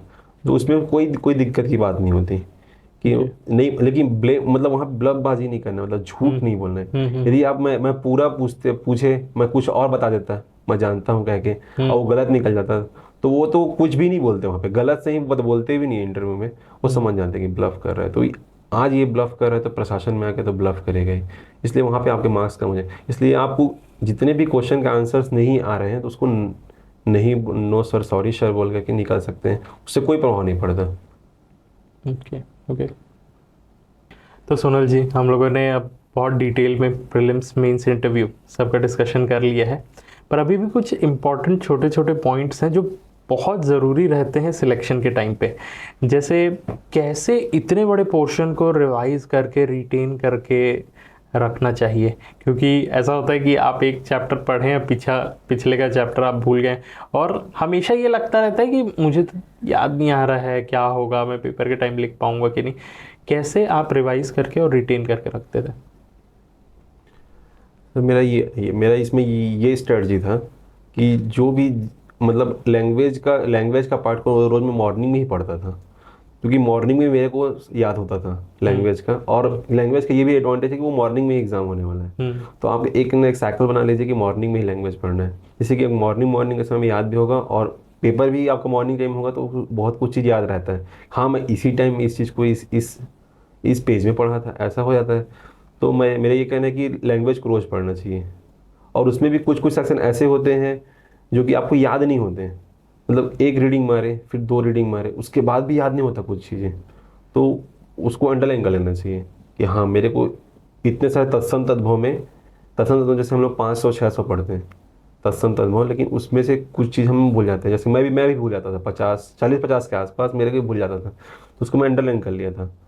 तो जब आप चौथे पाँचवें रीडिंग में जब आएंगे आप, तो केवल उन्हीं को पढ़िए जो आप अंडरलाइन किए हुए, क्योंकि उसको आप बार बार भूल जा रहे हैं। या फिर कोई आपका छोटा भाई है या फिर आपकी कोई बहन है, तो आप उनसे क्या करवाइए, रैंडम टेस्ट करवाइए लैंग्वेज का। मैं वही करता था कि मैं बोलता था कि इसको पूछिए, तो वो पूछते थे कि मैं देखता था कि हाँ मेरे रिकॉल हो रहा है कि नहीं हो रहा है। तो इसमें आप अपने घर में बैठे बैठे अपने दोस्त से भी करवा सकते हैं कि आपको याद हो रहा है कि नहीं हो रहा है। लैंग्वेज के लिए मैं बता रहा हूँ कि आप थोड़ा सा चेक कर सकते हैं कि मेरा रिमाइंड हो रहा है कि नहीं हो रहा है, इस वजह से। और लगातार तो आपको मॉर्निंग में पढ़ना ही है, और टेस्ट सीरीज में भी आप जब अप्लाई करेंगे लैंग्वेज को तो पता चल जाएगा कि आपको कौन सा टॉपिक का याद रहता है, कौन सा टॉपिक का याद नहीं रहता है, तो उसके हिसाब से भी आप अपनी स्ट्रेटजी को बना सकते हैं। और जैसे बाकी जो पेपर है, पेपर 3, 5, 7,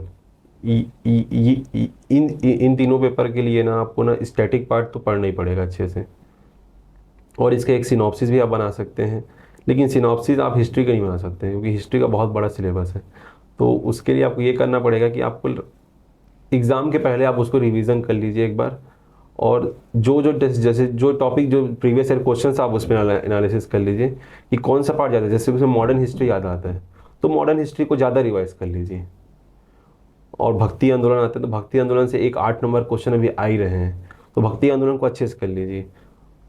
तो ये है कि जो प्रीवियस ईयर क्वेश्चन से देख लीजिए कौन कौन से टॉपिक ज़्यादा, क्योंकि उसका सिलेबस बड़ा है तो अपन ज़्यादा उसको ध्यान हर सेक्शन को दे ही नहीं सकते, तो इस प्रकार से उसको दे सकते हैं रिवीजन के टाइम में एडवांटेज कौन कौन से टॉपिक है। उसके बाद हम लोग आते हैं संविधान, तो बहुत छोटा सा पार्ट है, 30 से 40 नंबर के मेंस में आ रहा है, तो उसको हम लोग ये कर सकते हैं कि जो हमारे पास जो बुक रिसोर्स है मार्केट में उसी को हम लोग एक बार रिवाइज कर सकते हैं। अब वैसे भी हम लोग प्री में इतना पढ़ लेते हैं संविधान को कि लगता ही नहीं, वहाँ पे लिखा जाता है। और इकोनॉमिक्स के लिए ये करना चाहिए कि इकोनॉमिक्स के लिए जितने भी करेंट के डाटा चल रहे हैं, तो मेरा ये कहना है कि आप अंकित अग्रवाल जो सर हैं स्टडी IQ के, वो इकोनॉमिक्स के बहुत अच्छे टीचर हैं, तो उनकी आप वीडियोस लगातार देखिए। वो ना करेंट में जो चीज़ें हैं ना उसको हमेशा अपडेट करते रहते हैं इकोनॉमिक्स के पॉइंट ऑफ व्यू से, क्या क्या चल रहा है देश में। तो उन सभी चीज़ों को आप अपने आंसर में स्टैटिक प्लस उसको ऐड करेंगे तो होगा। तो आप एक बड़ा सा मतलब एक A4 साइज़ में चार्ट बना लीजिए, जिसमें कि जो हमारे टॉपिक्स हैं इकोनॉमिक्स के उसके करेंट डाटा उसमें लिखते जाइए। जैसे कि अभी FDI कितना है, रेपो कितना चल रहा है, अभी भारत सरकार की क्या पॉलिसी FDI को लेकर के, राजकोषीय घाटा क्या है, तो वो सब चीज़ बताते हैं सर पूरे तरीके से। तो उसको पूरा आप उस कंटेंट को लिख सकते हैं और उसको वहाँ पे पुटअप कर दीजिए, और जब भी आप पढ़ रहे हैं तो उस डाटा को बार बार रिवाइज करते रहें। वो एक अच्छा रहेगा इकोनॉमिक्स के लिए। और पेपर 7 में भी आपको जो जो चीज़ें हैं उसको इंटरनेशनल रिलेशन से करना है, तो वर्ल्ड अफेयर्स जो चैनल है प्रशांत धवन सर का, मैं उसको देखता था, जिससे कि आप सुना रहोगे ना किसी चीज़ को तो हमेशा लॉन्ग टाइम तक याद रहता है। तो ना उस चीज़ को आप देख सकते हैं। और जैसे ही अपन हिंदी मीडियम वाले हैं, तो जैसे कि वो प्रशांत धवन सर का तो है इंग्लिश में है, समझाते थे हिंदी में, तो उसको कैसे स्ट्रक्चर करना है वो आप दृष्टि की वेबसाइट से देख सकते हैं। दृष्टि की करंट अफेयर में आप करेंगे, जैसे कोई भी जैसे रूस यूक्रेन वॉर ही करेंगे तो उसमें पूरा बता देगा कैसे कैसे लिखना है। तो सर का जो कान में सुना रहोगे वो हो गया, और ये दृष्टि के वेबसाइट से निकाल लेंगे तो आपको हिंदी मीडियम भी कवर हो जाएगा, ऐसा कोई दिक्कत की बात नहीं है। ये हो गया सर। और जो हमारा साइंस पेपर है, साइंस पेपर को आपको रोज़ पढ़ना है, मैथ्स को रोज़ प्रैक्टिस करना है। और जो हमारा फिलॉसफी पेपर है, फिलॉसफी को भी आपको डेली ही पढ़ना है। अब फिलॉसफी में सिनॉप्सिस बहुत ज़रूरी है, मैं पहले बता दिया था कि सिनॉप्सिस यदि तैयार रहेगा तो आप उसको ऐसा सिनॉप्सिस तैयार कीजिए कि आप केवल 1 से 1.5 घंटे में पूरा सिलेबस आप कवर कर सकें, 1 घंटे में ही। ऐसे छोटे छोटे सिनॉप्सिस आप बना सकते हैं हर टॉपिक के। उसमें भी आप देख सकते हैं कि कौन सा इंडियन फिलॉसफी आपको कठिन होता लगता है कि वेस्टर्न फिलॉसफी, तो उसमें भी आप बाइफर्केशन करके कर सकते हैं। मतलब आपको एक तो सारे सब्जेक्ट्स को थोड़ा थोड़ा टाइम देते रहना है और रेगुलरली रिवाइज करते रहना है, ये बहुत ज़रूरी है। आप नोट्स कैसे बनाते थे, मतलब एक इफ़ेक्टिव नोट्स मेकिंग टेक्निक है क्या? क्योंकि कई लोगों को समझ में नहीं आता है, कॉपी में ही हाईलाइट कर लिए, बुक में ही हाईलाइट कर लिए, तो कैसे एक नोट्स बनाना चाहिए? सर मैंने तो प्री का नोट्स तो ऐसे ही बनाया था कि कॉपी में हेडलाइन करके, क्योंकि प्री का बहुत ज़्यादा सिलेबस है। और तो मुझे नहीं लगता कि प्री का नोट्स बनाना चाहिए, क्योंकि प्री का आप जितने भी जिस भी बुक से पढ़े उसी को हाईलाइटर से हाईलाइट कर लीजिए, जिससे कि आप 2-3 रीडिंग के बाद उसी सेक्शन को देखते जाइए जो आपका मतलब जो बहुत ही आपको टफ लगता है। उसके बाद हम लोग ये है कि मेंस का मैं बनाया था नोट्स। मेंस में मैंने इकोनॉमिक्स के नोट्स बनाए थे और छत्तीसगढ़ के इतिहास के बनाए थे। तो इकोनॉमिक्स के नोट्स वही थे कि जैसे स्टैटिक पोर्शन में लिखा था, उसके बाद करंट के डेटा के लिए मैंने 4-5 लाइन छोड़ दिए थे, तो उसको मैं पेंसिल से लिखता था, क्योंकि मेरा लॉन्ग जर्नी था। तो 19 का डेटा अलग है, अब 20 का डेटा अलग है, तो मैंने उसको पेंसिल से लिखता था कि वहाँ पे करंट डेटा क्या चल रहा है अपडेट करने के लिए। तो मैंने इकोनॉमिक्स के नोट्स बनाए थे, और दर्शन का जो है फिलॉसफी के उसके मैंने सिनॉप्सिस तैयार किए थे, और समाजशास्त्र के भी मैंने सिनॉप्सिस तैयार कर लिए थे। और जो पेपर 7 है मैं उसको मैं रात में मैं उसको रिवाइज कर लेता था, क्योंकि उस दिन एक ही पेपर होता है पेपर 7, तो वो हो जाता था मेरे से रिवीजन। और साइंस के भी मैं क्योंकि मैथ्स बैकग्राउंड का हूँ, तो मैं बायो हमेशा ना रिकॉल नहीं कर पाता, तो मैंने बायो के भी सिनॉप्सिस तैयार कर लिए थे, शॉर्ट नोट्स, जो कि बहुत ज़रूरी है, क्योंकि उसमें कुछ चीज़ें ऐसी होती हैं कि वो पार्ट नहीं लिखाएगा तो आपको नंबर ही नहीं मिलेगा बायो में। तो इसलिए जो मैथ्स बैकग्राउंड से वो बायो का बना सकते हैं। और मेरा फिजिक्स केमिस्ट्री ठीक था, तो मैंने उसका नोट्स वैसा बनाया नहीं था। तो ये सिनॉप्सिस कैसे बनाना चाहिए? कई लोगों के साथ ऐसा होता है कि उनका सिनॉप्सिस भी पूरा फुल नोट्स के बराबर हो जाता है, तो क्या क्या चीज़ें लिखनी चाहिए और क्या चीज़ें नहीं लिखनी चाहिए? सर जो कोई भी टॉपिक है तो उसकी जो कुछ की फीचर्स होते हैं एकदम से, जो वर्ड नहीं लिखोगे तो आपको आंसर में मार्क्स मिलने वाले नहीं है। जैसे कुछ डेटा हो गया या कोई भारी वर्ड हो गए जी, कोई कोटेशन, जैसे कि हमारा जो दर्शन में है कि कहीं पे ब्रह्म सत्यम जगत मिथ्या लिखा हुआ, तो ये वर्ड तो आना ही चाहिए। यदि ये वर्ड आपको छूट गया, ब्रह्म सत्यम जगत मिथ्या वाला वर्ड शंकराचार्य जी का, तो आपको नंबर नहीं मिलने वाला। तो और कुछ है, माया है, ये है, तो सभी के जो की फीचर्स हैं उसको आप लिख सकते हैं। ये नहीं कि आप पूरा उसका नॉलेज को नहीं लिखना है, लेकिन जो की फीचर्स है जो आपको आंसर में कनेक्ट करते हैं वो सब चीज़ को ही आप उसको पिकअप करना चाहिए। और डेटा का तो अलग से बनाना ही है, ये है सर वो, क्योंकि बहुत सारे पेपर में काम देगा। मतलब एक प्रॉपर सिनॉप्सिस आई थिंक बहुत हेल्प करता है, अगर आप बहुत प्रिपरेशन करते रहे तो जल्दी से रिवाइज करने में, क्योंकि बहुत बड़ा सब्जेक्ट भी है ना, बड़े सब्जेक्ट में आई थिंक आपको जल्दी से बार बार चीज़ों को रिवाइज करना इम्पोर्टेंट है। तो जब आप टेस्ट दिलाते थे गलतियाँ होती थी? हाँ, गलतियाँ होती थी। तो कैसे आप उसको ठीक करते थे, और यूजुअली क्या गलतियाँ होती हैं जिसको ठीक करना चाहिए? सर सबसे मैं प्रीलिम्स की टेस्ट में ये गलतियाँ होती थी कि मैं सबसे पहले तो मेरे निगेटिव ज़्यादा होते थे। ठीक है सर, तो ये प्रीलिम्स के जो टेस्ट के दौरान में हमको ये देखना चाहिए कि निगेटिव ज़्यादा ना हो। निगेटिव ज़्यादा हो रहे हैं तो किस सब्जेक्ट से हमको निगेटिव ज़्यादा हो रहे हैं, इस पे हम सुधार कर सकते हैं। और सी सेट पे भी फोकस करना चाहिए टेस्ट के दौरान कि हमारा सी सेट क्वालिफाई हो रहा है कि नहीं हो रहा है, कि आपका लैंग्वेज बन रहा है कि नहीं बन रहा है, और मैथ्स रीजनिंग का क्या है, क्योंकि आजकल 66 नंबर पाने के लिए बहुत ज़्यादा मेहनत करनी पड़ रही है, क्योंकि बहुत ज़्यादा टफ आ रहा है। तो उस पर भी ध्यान देना पड़ेगा सभी लोगों को, और ये टेस्ट से ही आएगा। क्योंकि कई लोग मैं देखता हूँ सर जीएस के टेस्ट तो अच्छे देते हैं, लेकिन सी सेट के टेस्ट छोड़ देते हैं, लेकिन उसको भी समान वेटेज देने चाहिए, ये है। और मेंस के टेस्ट के दौरान मुझे ये सीखने को मिला कि टाइम मैनेजमेंट कैसे करना है। 3 घंटे के समय में कैसे हमको लिख पाना है, कौन सा पेपर कैसे लिखना है, क्योंकि मतलब कि आप पार्ट 1 को पहले लिख रहे हैं, क्योंकि इसमें 75 नंबर के 2 पार्ट हैं और एक 50 का है, तो आप उसको कैसे मैनेज करेंगे वो। तो मैं ये करता था कि पहले मैं 75 मार्क्स के 2 पार्ट को बनाता था, उसके बाद मैं 50 मार्क्स के बनाता था पार्ट को। लेकिन पेपर 4 में मेरी स्ट्रेटजी थोड़ी अलग होती थी, क्योंकि उसमें मैं मैथ्स सेक्शन था। मैथ्स से तो थ्योरी से मैथ्स बनाना बहुत कठिन था मेरे लिए, उसको अप्लाई मैंने नहीं किया था। मैथ्स पहले बनाता था शुरू के 1 घंटे में, उसके बाद फिर मैंने साइंस को बनाता था, क्योंकि वो सही आता है, क्योंकि लास्ट के टाइम में पैनिक हो जाता है। तो इन सभी चीज़ों को टेस्ट के टाइम में ही हमको ना वो कर लेना चाहिए, ये अप्लाई करके देख लेना चाहिए कि सही तरीका क्या है लिखने का, कैसे हमारा टाइम मैनेजमेंट होगा, और स्ट्रक्चर हमारा सही बन रहा है कि नहीं बन रहा है। मतलब आंसर हम लोग लिख रहे हैं, लेकिन जो आंसर में जो चीज़ पहले आना चाहिए, कहीं वो आप लास्ट में लिख रहे हैं, वो चीज़ तो चेकर वो सोचता है अरे लास्ट में लिख दिया। जो चीज़ें करंट के इश्यूज हैं कोई, तो उसको शुरू में ही ऐड कर लेना चाहिए हमको। जैसे अचानक मैं टाइगर रिजर्व के बारे में आएगा अभी, तो अचानक मैं टाइगर रिजर्व का भी शायद तक 39th रैंक है पूरे इंडिया में, तो इस चीज़ को आप शुरू में लिख सकते हैं, तो वो एक अच्छा इम्पैक्ट जाएगा। अब आप पूरा बता दिए वहाँ शेर है, ये है, वो है, लेकिन लास्ट में लिख रहे हैं, तो वो उतना नहीं हो, क्या पता उस लास्ट तक पहुँचा भी नहीं, उसने मार्क्स इवेल्युएट कर लिए। तो ये है कि जो करंट की चीज़ें उसको शुरू में ही लिख लेना है, और जितना जितना ज़्यादा हो सके नए चीज़ों को ऐड करना है। और हमेशा से ये भी होना चाहिए कि हम अधिक से अधिक मार्क्स ही लाएं टेस्ट सीरीज में, क्योंकि टेस्ट सीरीज में टॉप करने से ये मतलब नहीं कि सीजीपीएससी में टॉप कर लेंगे, लेकिन मतलब टेस्ट सीरीज में टॉप नहीं कर रहे हैं, टेस्ट सीरीज में टॉप नहीं कर रहे हैं, इसका मतलब ये है कि कुछ लोग हमसे ज़्यादा अच्छा परफॉर्मेंस दे रहे हैं।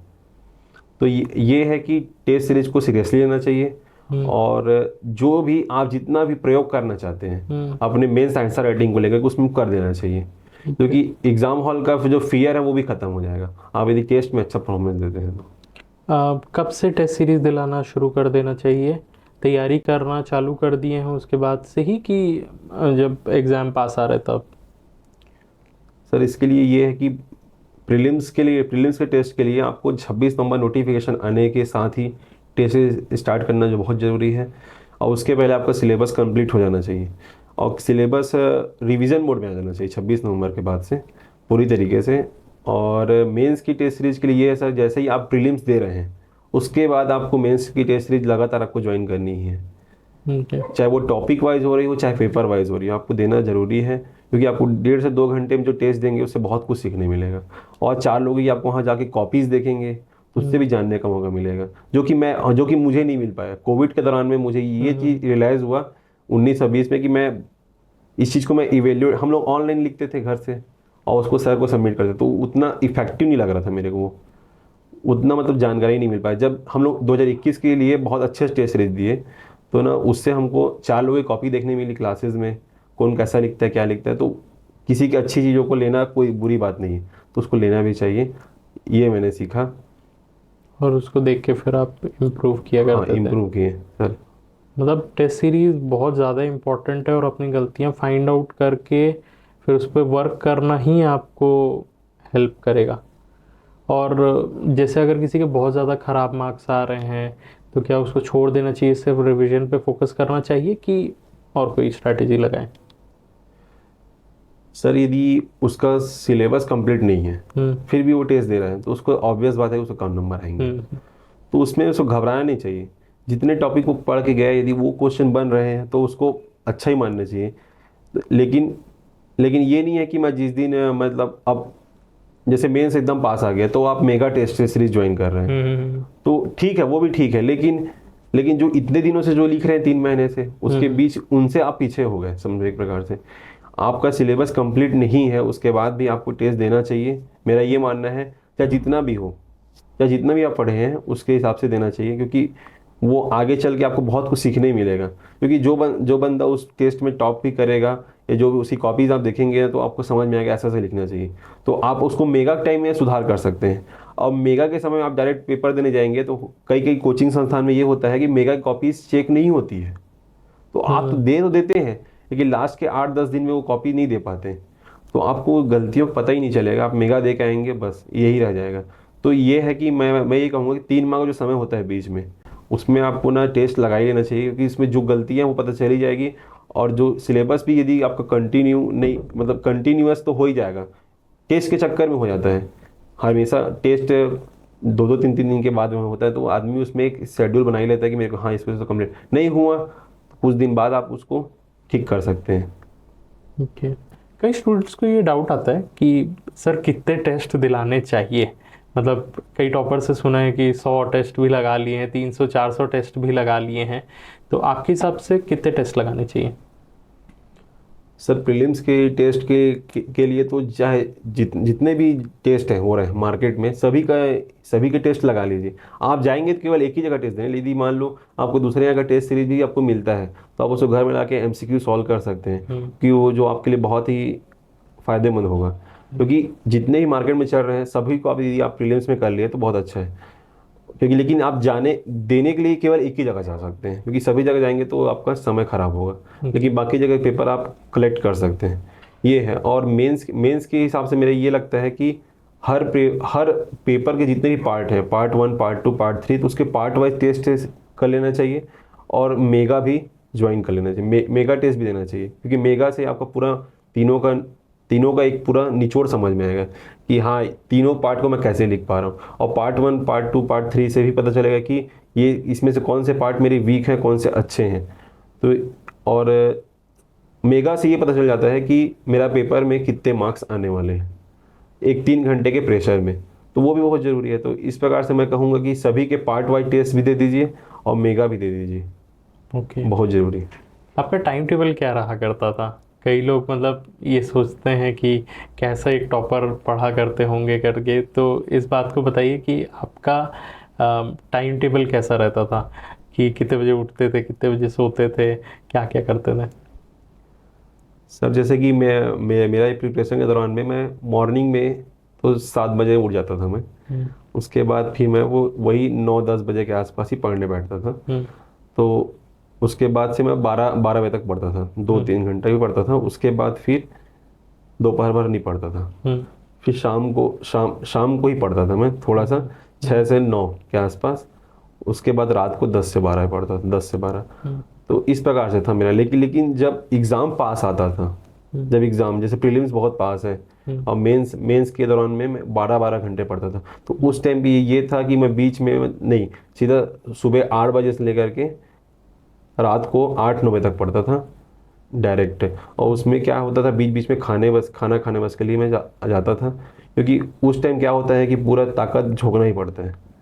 मेंस के टाइम में तो पूरे तरीके से 12 घंटे आपको देना ही पड़ेगा, तो 12 घंटे में आप 7 से 8 घंटे ही आपको अच्छे से स्टडी हो पाता है। बाकी टाइम आपको टहलना वलना ही पड़ता है। ऐसा नहीं है कि लगातार आदमी पढ़ लेगा, लेकिन मतलब 12 घंटे आपको एक रूम में रहना ही पड़ेगा, 10-12 घंटे। तो आपको ये बहुत ज़रूरी है एग्ज़ाम के टाइम में।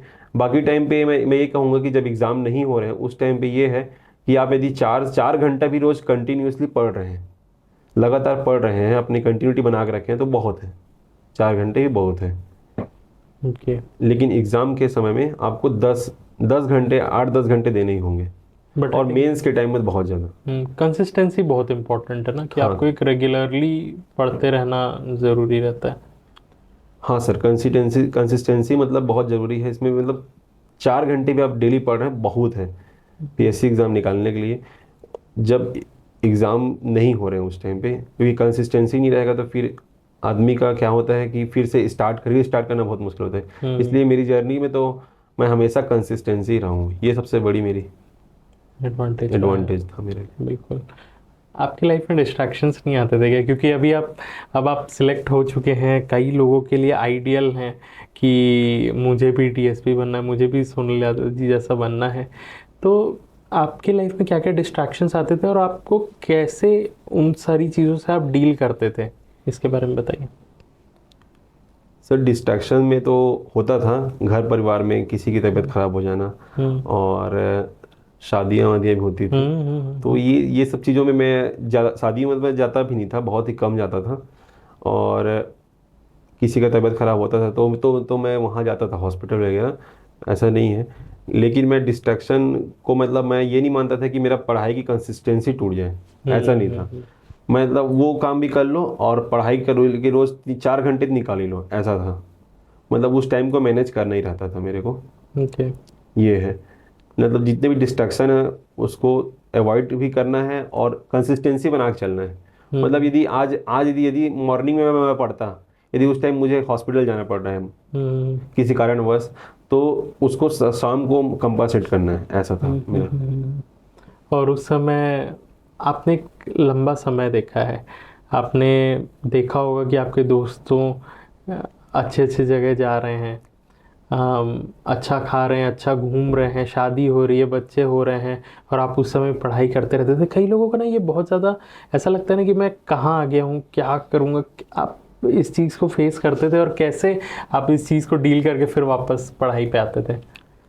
यस सर, मेरे साथ भी ऐसा ही हो रहा था, क्योंकि सभी मेरे दोस्त यार सभी प्लेस्ड ही हो गए हैं अधिकतर लोग, और सभी लोग अच्छे अच्छे जगह फोटो भी डालते थे, शादियां भी हो गई हैं। तो मुझे भी लगता था कि मैं फोटो डालूं, लेकिन मैंने एक प्रण ले लिया फिर कि अब मैं ना फेसबुक में मेरी प्रोफाइल पिक भी 2018 की है।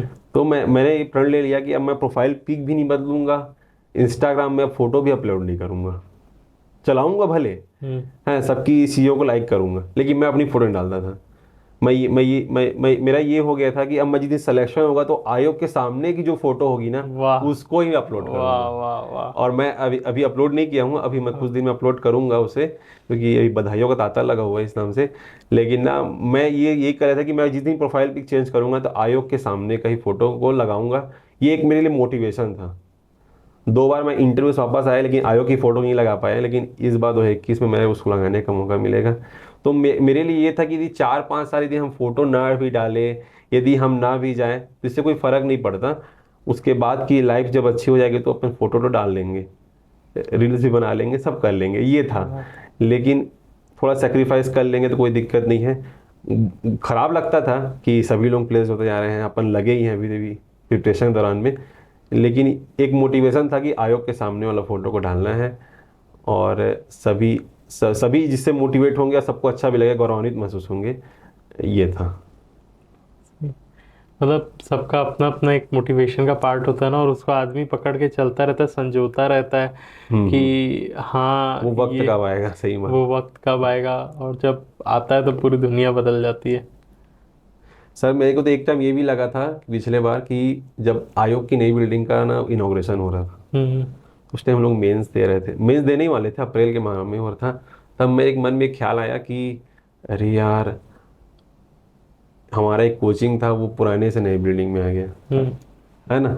आज हमारा आयोग भी शंकर नगर पुराने बिल्डिंग से नया रायपुर में नई बिल्डिंग में शिफ्ट हो गया, और हम लोग आज वहीं के वहीं पढ़ ही रहे हैं। हमारे जीवन में कोई परिवर्तन ही नहीं आ रहा है। हम लोग एकदम स्थायी टाइप के, जड़त्व टाइप के हो गए हैं, ऐसा लगता था, ऐसा लगा। फिर लगा कि नहीं, सबके जीवन में परिवर्तन, मतलब प्रकृति परिवर्तनशील है बोलते हैं, नहीं हमारे साथ भी कभी कभी परिवर्तन आएगा ही, बस लगे रहते हैं, ये था। फिर हम ही लोगों का पहला बैच ही था जो कि नए आयोग के ऑफिस में इंटरव्यू दिया है, और मैं सेलेक्ट हो गया इस बार। वो रहता है ना कि आप एक पत्थर को हैमर से मारते रहते हैं, कुछ नहीं दिखता रहता है, एक बार पड़ता है वो सब टूट जाता है। इसका मतलब ये नहीं है कि पहले के जो थे उन्होंने कुछ काम नहीं किया था, आखिरी वाला बस आपको दिखाता है कि हाँ आपने क्रैक कर दिया करके, बट वो जो हर बार आप मार रहे थे, हर चीज का इम्पैक्ट था, अंदर में कुछ ना कुछ बदलाव आ रहा था, सही बात है। मतलब हर चीज दुनिया में हर चीज परिवर्तन हो रही थी, मैं ऐसा लगता है कि सोनल यादव बस ही परिवर्तनशील नहीं है। एकदम एक जगह हो गया है, बिलासपुर का एक पार्ट हो गया है, बिलासपुर में रह रहा है, किसी से मिल भी नहीं पा रहा है, ऐसा लगता था। हर चीजें चेंज हो रही थी, लेकिन मुझे पता था कि एक दिन मेरी लाइफ भी चेंज होगी और मेरा जो ये इतने दिन का मेहनत है वो एक दिन रंग लाएगा। आप भी लाइब्रेरी जाते थे? लाइब्रेरी में नहीं आता था, मैंने अपने कॉलोनी में एक रूम लिया था, वहाँ पढ़ता था। अच्छा, वहीं रह के ही पढ़ लेते थे। हाँ। सेल्फ डिसिप्लिन आई थिंक बहुत ज़रूरी रहता है अगर आप खुद से पढ़ते हैं तो। जी। मतलब आपको क्योंकि खुद ही को मोटिवेट करना रहता है, खुद ही से बातें करनी रहती हैं और खुद ही से इम्प्रूव करके सही बात। रिजल्ट लाना रहता है। बहुत सही। ऑलमोस्ट हम लोगों ने सारी चीज़ों को कवर कर लिया है, फिर भी कुछ डाउट्स हैं स्टूडेंट के, तो वो हम लोग कवर करना चालू करते हैं। आपके लिए बहुत सारे डाउट्स आते रहते हैं कि क्या करना चाहिए, कैसे करना चाहिए, तो उसके बारे में डिस्कस करते हैं। तो स्टूडेंट्स के बहुत सारे क्वेश्चन आए हुए हैं, एक एक करके आप बताइएगा। पहला क्वेश्चन है कि कॉलेज के साथ साथ कैसे प्रिपरेशन करनी चाहिए? यदि आप कॉलेज में हैं तो कम से कम मतलब लास्ट के 2 ईयर्स में आप तैयारी करने स्टार्ट कर सकते हैं। फर्स्ट ईयर से नहीं कहूँगा, लेकिन 3 साल वाले क्लास में तो 3 ईयर वाली पढ़ाई कर रहे हैं, तो उसमें सेकंड ईयर थर्ड ईयर से कर सकते हैं। इंजीनियरिंग के स्टूडेंट्स हैं तो आप लास्ट ईयर से भी तैयारी स्टार्ट कर सकते हैं। कोई दिक्कत नहीं है इसमें। और बुक से पढ़ना चाहिए, नोट्स या कोचिंग, किस तरीके से? सर इसमें मतलब स्टार्टिंग कर रहे हैं तो आप स्टैंडर्ड बुक से ही कीजिए, स्टार्टिंग स्टैंडर्ड बुक से ही पढ़ना स्टार्ट कर लीजिए, क्योंकि वो ज़्यादा सही रहेगा। उसके बाद जब एग्ज़ाम का टाइम आएगा तो आप कोचिंग क्लासेस की नोट्स भी आप प्रीफर कर सकते हैं। तो आपसे हम लोगों को आपका पर्सनलाइज बुक लिस्ट चाहिए, ठीक है, जो आप डिस्कस कर दीजिएगा, क्योंकि कई लोग ना टॉपर्स की ही बुक लिस्ट को फॉलो करते हैं और आप लोगों को पता रहता है ना कि किस बुक में क्या क्या है, क्या अच्छा है, क्या नेगेटिव है, तो वो हम लोगों को आपसे एक बुक लिस्ट चाहिए। और दूसरा जो सबसे ज़्यादा रिक्वेस्ट आता है वो ये है कि पेपर वाइज मेंस के लिए डिस्कशन चाहिए कि इस पोर्शन से क्या है, इस पोर्शन से क्या है, तो उसको हम लोग डिटेल में डिस्कस करेंगे। नेक्स्ट क्वेश्चन है कि प्रिपरेशन टाइम पे कैसे family pressure, friends, peer pressure और जो आप खुद बेरोज़गार रहते हैं ना, जो अनएम्प्लॉयमेंट वाला प्रेशर रहता है, इसको कैसे डील करना चाहिए? सर मैं इसमें यही कहूँगा कि जो भी मतलब ताने मारते हैं समाज में, तो उसको एक कान से सुनो, एक कान से निकालो, ऐसा करना पड़ेगा। क्योंकि यदि उसको अपने अपने दिमाग में, दिल में रखेंगे तो बहुत ही पीड़ादायक है। तो मैं यही कहूँगा कि उसको इग्नोर करें और वही बात माइंड में रखें कि एक न एक दिन ऐसा दिन आएगा कि सभी के मुंह बंद हो जाएगा, सभी का मुंह बंद हो जाएगा, रिजल्ट आएगा। जैसे आज मेरे साथ हुआ है कि आज जैसे ये रिजल्ट आया है तो बहुत सारे सभी का मुंह बंद हो गया है, इस टाइप का चीज़ है। तो मतलब आपने तो इस चीज़ को एकदम दिल से फेस किया होगा ना। लोग बोलते होंगे ना, मुझे तो पता है ये नहीं कर पाएगा, और आज होता होगा कि मुझे बचपन से पता था कि ये कुछ ना कुछ बड़ा करेगा। ये सही है ना? ये सही है, ये तो पूरा होता ही है सर। एग्जैक्टली होता है। मतलब ये है कि इग्नोर करना आपको सीखना पड़ेगा और आपको अपने मेहनत पे भरोसा रखना पड़ेगा। मेहनत पे, और धैर्य बहुत ज़रूरी है सर। पेशेंस यदि नहीं हो रहा है तो पेशेंस बहुत ज़रूरी है, क्योंकि किस टाइम में आपका एग्ज़ाम निकलेगा ये कोई नहीं जानता, लेकिन आपको इस बात को छोड़ना ही नहीं है, ये पेशेंस के साथ ही रहना है। बिल्कुल डटे। नेक्स्ट है कि CGPSC के सिलेबस को पूरा करने में मैक्सिमम कितना टाइम लग जाता है? अच्छा क्वेश्चन। CGPSC के मतलब प्रीलिम्स के लिए तो आपको 1 ईयर लग ही जाता है कवर करने में। और मेंस की पढ़ाई के लिए मतलब कि आपको प्रीलिम्स के साथ ही बहुत सारे कॉमन सब्जेक्ट की तैयारी हो जाती है, और जो बच जाते हैं पेपर 6 और पेपर 7, तो उसके लिए आप कम से कम 5 से 6 महीने में तैयारी उसकी हो सकती है। 4-5 महीने में हो जाएगी, मतलब कुल मिला के 1.5 साल में आपकी तैयारी बहुत अच्छी हो सकती है। ओके। 10th-12th में क्या बैकग्राउंड लेना चाहिए? साइंस ले, कॉमर्स ले, पर आर्ट्स ले? अगर आपके पास ऑप्शन है तो कौन सा ब्रांच ज़्यादा अच्छा रहेगा अगर आप PSC की तैयारी करना चाहते हैं? सर इसमें तो ऐसा है कि सभी को पेपर साथ ही हैं पूरे, और सभी को पेपर देना ही है, चाहे वो कोई भी स्ट्रीम का रहे। तो इसमें ऐसा है कि यदि साइंस वाले बैकग्राउंड है तो उसको पेपर 4 में थोड़ा फ़ायदा है। तो यदि आप 10th के स्टूडेंट हैं तो, और यदि आपका साइंस में इंटरेस्ट है तो आप साइंस ही लीजिए, क्योंकि इसमें आपको पेपर 4 में फ़ायदा मिलेगा और CSAT में भी आपको फ़ायदा मिलेगा। और यदि आपका नहीं है नहीं है इसमें तो भी कोई दिक्कत नहीं, ह्यूमैनिटीज़ के सब्जेक्ट बहुत ज़्यादा हैं इसमें, तो वो भी आपको फ़ायदेमंद रहेंगे, तो आर्ट्स भी आप ले सकते हैं, इसमें कोई इशू नहीं है। मतलब ये ज़रूरी नहीं है कि आप कौन से बैकग्राउंड से, सबके पास थोड़ा थोड़ा एडवांटेज है। तो क्योंकि यहाँ पे विशिष्ट ज्ञान किसी से मांगता नहीं पीएससी, सबको सामान्य ज्ञान ही मांगता है, जनरल नॉलेज, तो सभी फील्ड का नॉलेज तो होना ही चाहिए, ऐसा है। नेक्स्ट है, क्या एज फैक्टर मैटर करता है? आप किसी भी जगह पे अगर आप सिलेक्ट होते हैं तो ऑलरेडी अगर कोई एक अच्छी जॉब में है तो क्या उसको पीएससी में शिफ्ट होना चाहिए? मतलब प्राइवेट सेक्टर में सर? हाँ, अगर कहीं पे अच्छी जगह पे जॉब कर रहे हैं और उनको है कि अपग्रेड करना चाहिए, तो क्या उनको पीएससी में मूव करना चाहिए? क्या एज फैक्टर कुछ अफेक्ट करेगा आपके प्रिपरेशन को या आपके इंटरव्यू को? नहीं, मेरे हिसाब से ये सजेशन है कि आप इसकी तैयारी उसके साथ कर सकते हैं, वर्क के साथ, लेकिन बस नए चीज़ों को अडॉप्ट करना आपके में होना चाहिए, क्योंकि इसमें हर हर हर हर महीने ही आपका हर चीज़ चेंज हो जाता है, डाटा वगैरह सभी चीज़ें, तो आप में ये गुण होना चाहिए कि नया चीज़ अडॉप्ट कर सकें, जो कि जनरली देखा जाता है कि कम एज वाले में ज़्यादा रहता है। तो आप यदि उस एज में हैं और प्रिपरेशन कर रहे हैं और आपको नया चीज़ अडॉप्ट कर सकते हैं, तैयारी में के प्रति पूरी समर्पण की भावना है, डेडिकेशन के साथ, तो आप इसको ज़रूर क्रैक करेंगे, इसमें एज का कोई फिर बंदिश नहीं है। नहीं है। एक बहुत अच्छा क्वेश्चन आया हुआ है कि अभी 5 साल के पीरियड में क्या एग्ज़ाम पैटर्न में चेंजेस आने लगे हैं और फिर कैसे उनको डील करना चाहिए? क्या क्वेश्चन का आजकल क्या डिमांड हो गया है? आपने तो एक लंबा जर्नी देखा है कि क्वेश्चंस कैसे चेंज होने लग रहे हैं, और सबसे बड़ा इंपॉर्टेंट क्वेश्चन क्या है पता है? 2021 में जो पैटर्न चेंज हुआ ना, उसमें लोगों की हालत ख़राब हो गई थी और आपने उसी में टॉप किया है। तो क्या आपने चेंजेस देखे और आप क्या पीएससी मांगने लगा है जिसके तरफ से ना लोगों को अपने आप को चेंज करना पड़ेगा अपने पढ़ाई को? सर पहले के जो पीएससी होते थे उसमें स्टैटिक पार्ट ज़्यादा आते थे, स्टैटिक, तो कोई भी अपन बुक को पढ़ रहे थे, बस उतना को पढ़ लिए तो उससे क्वेश्चन आ रहे थे या उसी के इर्द गिर्द ही घूम रहे थे।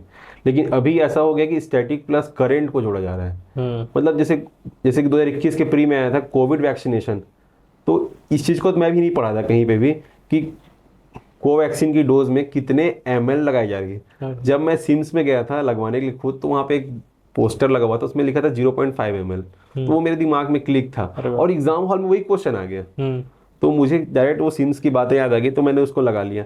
मतलब इसका मतलब ये है कि आपके साथ स्टैटिक के साथ साथ मतलब करंट की इशूज तो आ ही रहे हैं और जनरल अवेयर की चीज़ें भी आ रही है, तो जो चल रहा है उसको भी ध्यान देना है। करंट से बहुत ज़्यादा रिलेटेड क्वेश्चन आ रहे हैं। अभी जैसे 2022 के प्रीलिम्स में G20 से क्वेश्चन आए, जो कि ऑब्वियस बात है कि आएंगे ही, क्योंकि अभी G20 चल रहा है, और मेंस अभी होने वाला उसमें भी G20 ही आने वाला है, बहुत सारे पार्ट्स में, पेपर 7 में भी आएगा, ऐसे में भी आने के चांसेस हैं।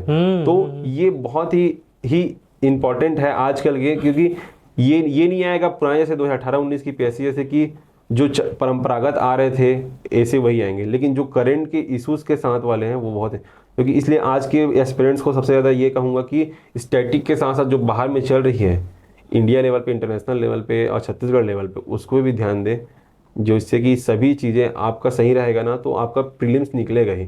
केवल आप स्टैटिक पढ़ के जा रहे हो तो कहीं ना कहीं आपका कहीं लैक हो जाएगा, क्योंकि 10 से 15 क्वेश्चन नए डाले जा रहे हैं जो कि करंट के इशूज़ पे हैं और जनरल अवेयर के इशूज़ पे हैं, तो उस पर भी आपकी डिमांड मतलब पकड़ होनी चाहिए, जिससे कि आपके एग्ज़ाम निकल जाए।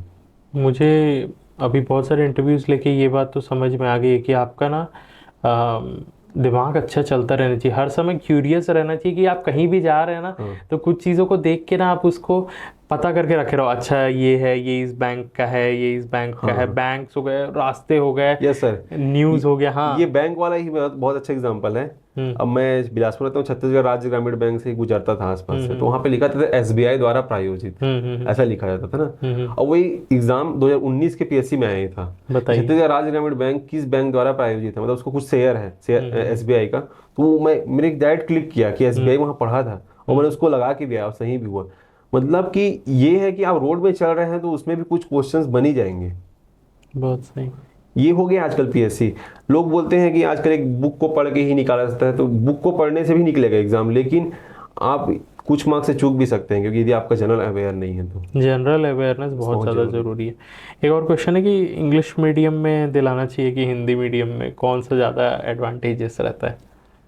सर मेरा तो बचपन से ही मतलब हिंदी माध्यम का ही मैं छात्र रहा हूँ, तो मैं हिंदी में ही दिया हूँ। और ऐसा, लेकिन उसका बायस टाइप का नहीं है कि इंग्लिश का ही ज़्यादा नंबर आएगा हिंदी का, मतलब दोनों से ही पेपर निकाला जा सकता है। यदि आपकी स्कूलिंग यदि इंग्लिश मीडियम में हुई तो आप इंग्लिश में पेपर दीजिए, यदि आपकी स्कूलिंग हिंदी मीडियम में है तो आप हिंदी में ही दीजिए। मेरा ये कहना है, क्योंकि उसमें आंसर राइटिंग में फ़र्क आ जाएगा। यदि आप हिंदी मीडियम से किए और इंग्लिश में जाएंगे तो आपके ग्रामेटिकल मिस्टेक ये सब हो सकते हैं, जो कि आपके आंसर राइटिंग को ख़राब कर सकते हैं। इसलिए आपको सबसे यही कहना चाहूँगा कि हिंदी मीडियम वाले हिंदी में लिखें और इंग्लिश मीडियम वाले इंग्लिश में ही लिखें। इंग्लिश में लिखें। नेक्स्ट है एनसीईआरटी कितना ज़रूरी है पढ़ना? सर मैंने तो एनसीईआरटी अभी तक मैंने एक भी एनसीईआरटी नहीं पढ़ी है, और मेरे हिसाब से ये कहना चाहूँगा कि एनसीईआरटी की आवश्यकता उतनी नहीं है जितनी कि यूपीएससी में होगी, सीजीपीएससी में नहीं है। मेरा ये कहना है कि बिना एनसीईआरटी पढ़े भी आपका निकल सकता है। आप दृष्टि की बुक्स को के क्विक जो नोट्स आते हैं उसको भी पढ़ सकते हैं, वो भी सफिशिएंट है छत्तीसगढ़ के लिए, सीजीपीएससी के लिए। एनसीईआरटी कोई ज़रूरी नहीं है मेरे हिसाब से। ओके। डेली मिनिमम कितने आवर्स पढ़ने चाहिए? सर कंसिस्टेंसी बनाए रखने के लिए तो आपको 4 घंटे पढ़नी चाहिए मिनिमम पर डे, और एग्ज़ाम के टाइम में आपको इसको 8 से 10 घंटा ले जाना चाहिए। बुक लिस्ट के लिए करीब 5 से 10 लोगों ने दिया हुआ है कि बुक लिस्ट उनको चाहिए। प्री के लिए क्या होना चाहिए, मेंस के लिए क्या होना चाहिए, तो जल्द ही सर के साथ एक अलग वीडियो आएगा उसके लिए। नेक्स्ट है पढ़ाई में कंसिस्टेंसी कैसे मेंटेन करके रखना चाहिए? सर पढ़ाई में कंसिस्टेंसी बनाए रखने के लिए आपका गोल जो है वही आपका सबसे बड़ा साथ है, क्योंकि आपका गोल आपने सेट कर लिया है, उसको पाना है, तो वही आपके कंसिस्टेंसी एक मूल मंत्र है कि मुझे इसको पाने के लिए कंसिस्टेंसी बना के चलना है, क्योंकि उस गोल को पाने के लिए कंसिस्टेंसी ज़रूरी है। तो मेरे लिए मोटिवेशन तो यही था, एक दिन डीसी डीएसपी बनना है तो मुझे पढ़ना ही है, इसके सिवाय कोई रास्ता नहीं है। इसलिए मैंने संघर्ष करते हुए भी मैं कंसिस्टेंसी बनाए रखा, और डिस्ट्रैक्शन से दूर होना है और कंसिस्टेंसी बनाए रखना है, क्योंकि इसके बिना पेपर निकालना मुश्किल जाएगा सर। क्योंकि एग्ज़ाम के टाइम बस में पढ़ेंगे तो उससे पेपर नहीं निकलेगा, आपको साल भर पढ़ना पड़ेगा कंसिस्टेंसी के साथ। ओके। नेक्स्ट क्वेश्चन है कि वनडे एग्ज़ाम्स और सीजीपीएससी एग्ज़ाम, स्पेशली जैसे अभी मेंस होने वाला है, इसके बीच में कैसे बैलेंस बना के रखें? क्योंकि इतने सारे अब वनडे एग्ज़ाम्स लाइन अप हो गए हैं, लोगों को समझ में नहीं आ रहा है। कई लोग तुरंत इतने दिनों से पीएससी की तैयारी कर रहे थे और अभी पीएससी दूर दिख रहा है। हाँ। तो सब लोग वनडे की तरफ जा रहे हैं, तो कैसे बैलेंस मेंटेन करें? सर जैसे कि अभी जो बहुत सारे व्यापक एग्ज़ाम हो रहे हैं, तो उसमें मैं यही कहना चाहूँगा कि जिसका मेंस है वो मेंस पढ़े, और जिसका मेंस नहीं है अभी वो सीधा वन डे एग्ज़ाम में शिफ्ट हो जाए। और जो भी उसमें एक्स्ट्रा सीजीपीएससी के सिलेबस से एक्स्ट्रा है, जैसे किसी में कंप्यूटर आते हैं, किसी में इंग्लिश आते हैं, तो उसकी तैयारी अच्छे से कर लें और रिवीजन मोड में रहें, तो वन डे एग्ज़ाम भी निकाला जा सकता है। वन डे एग्ज़ाम निकालने से ये फ़ायदा ये होगा कि आप एक आर्थिक रूप से सशक्त हो जाएंगे, घर परिवार में मतलब कि मतलब बेरोजगार आप नहीं रहेंगे, तो एक रोज़गार आपके पास होगा।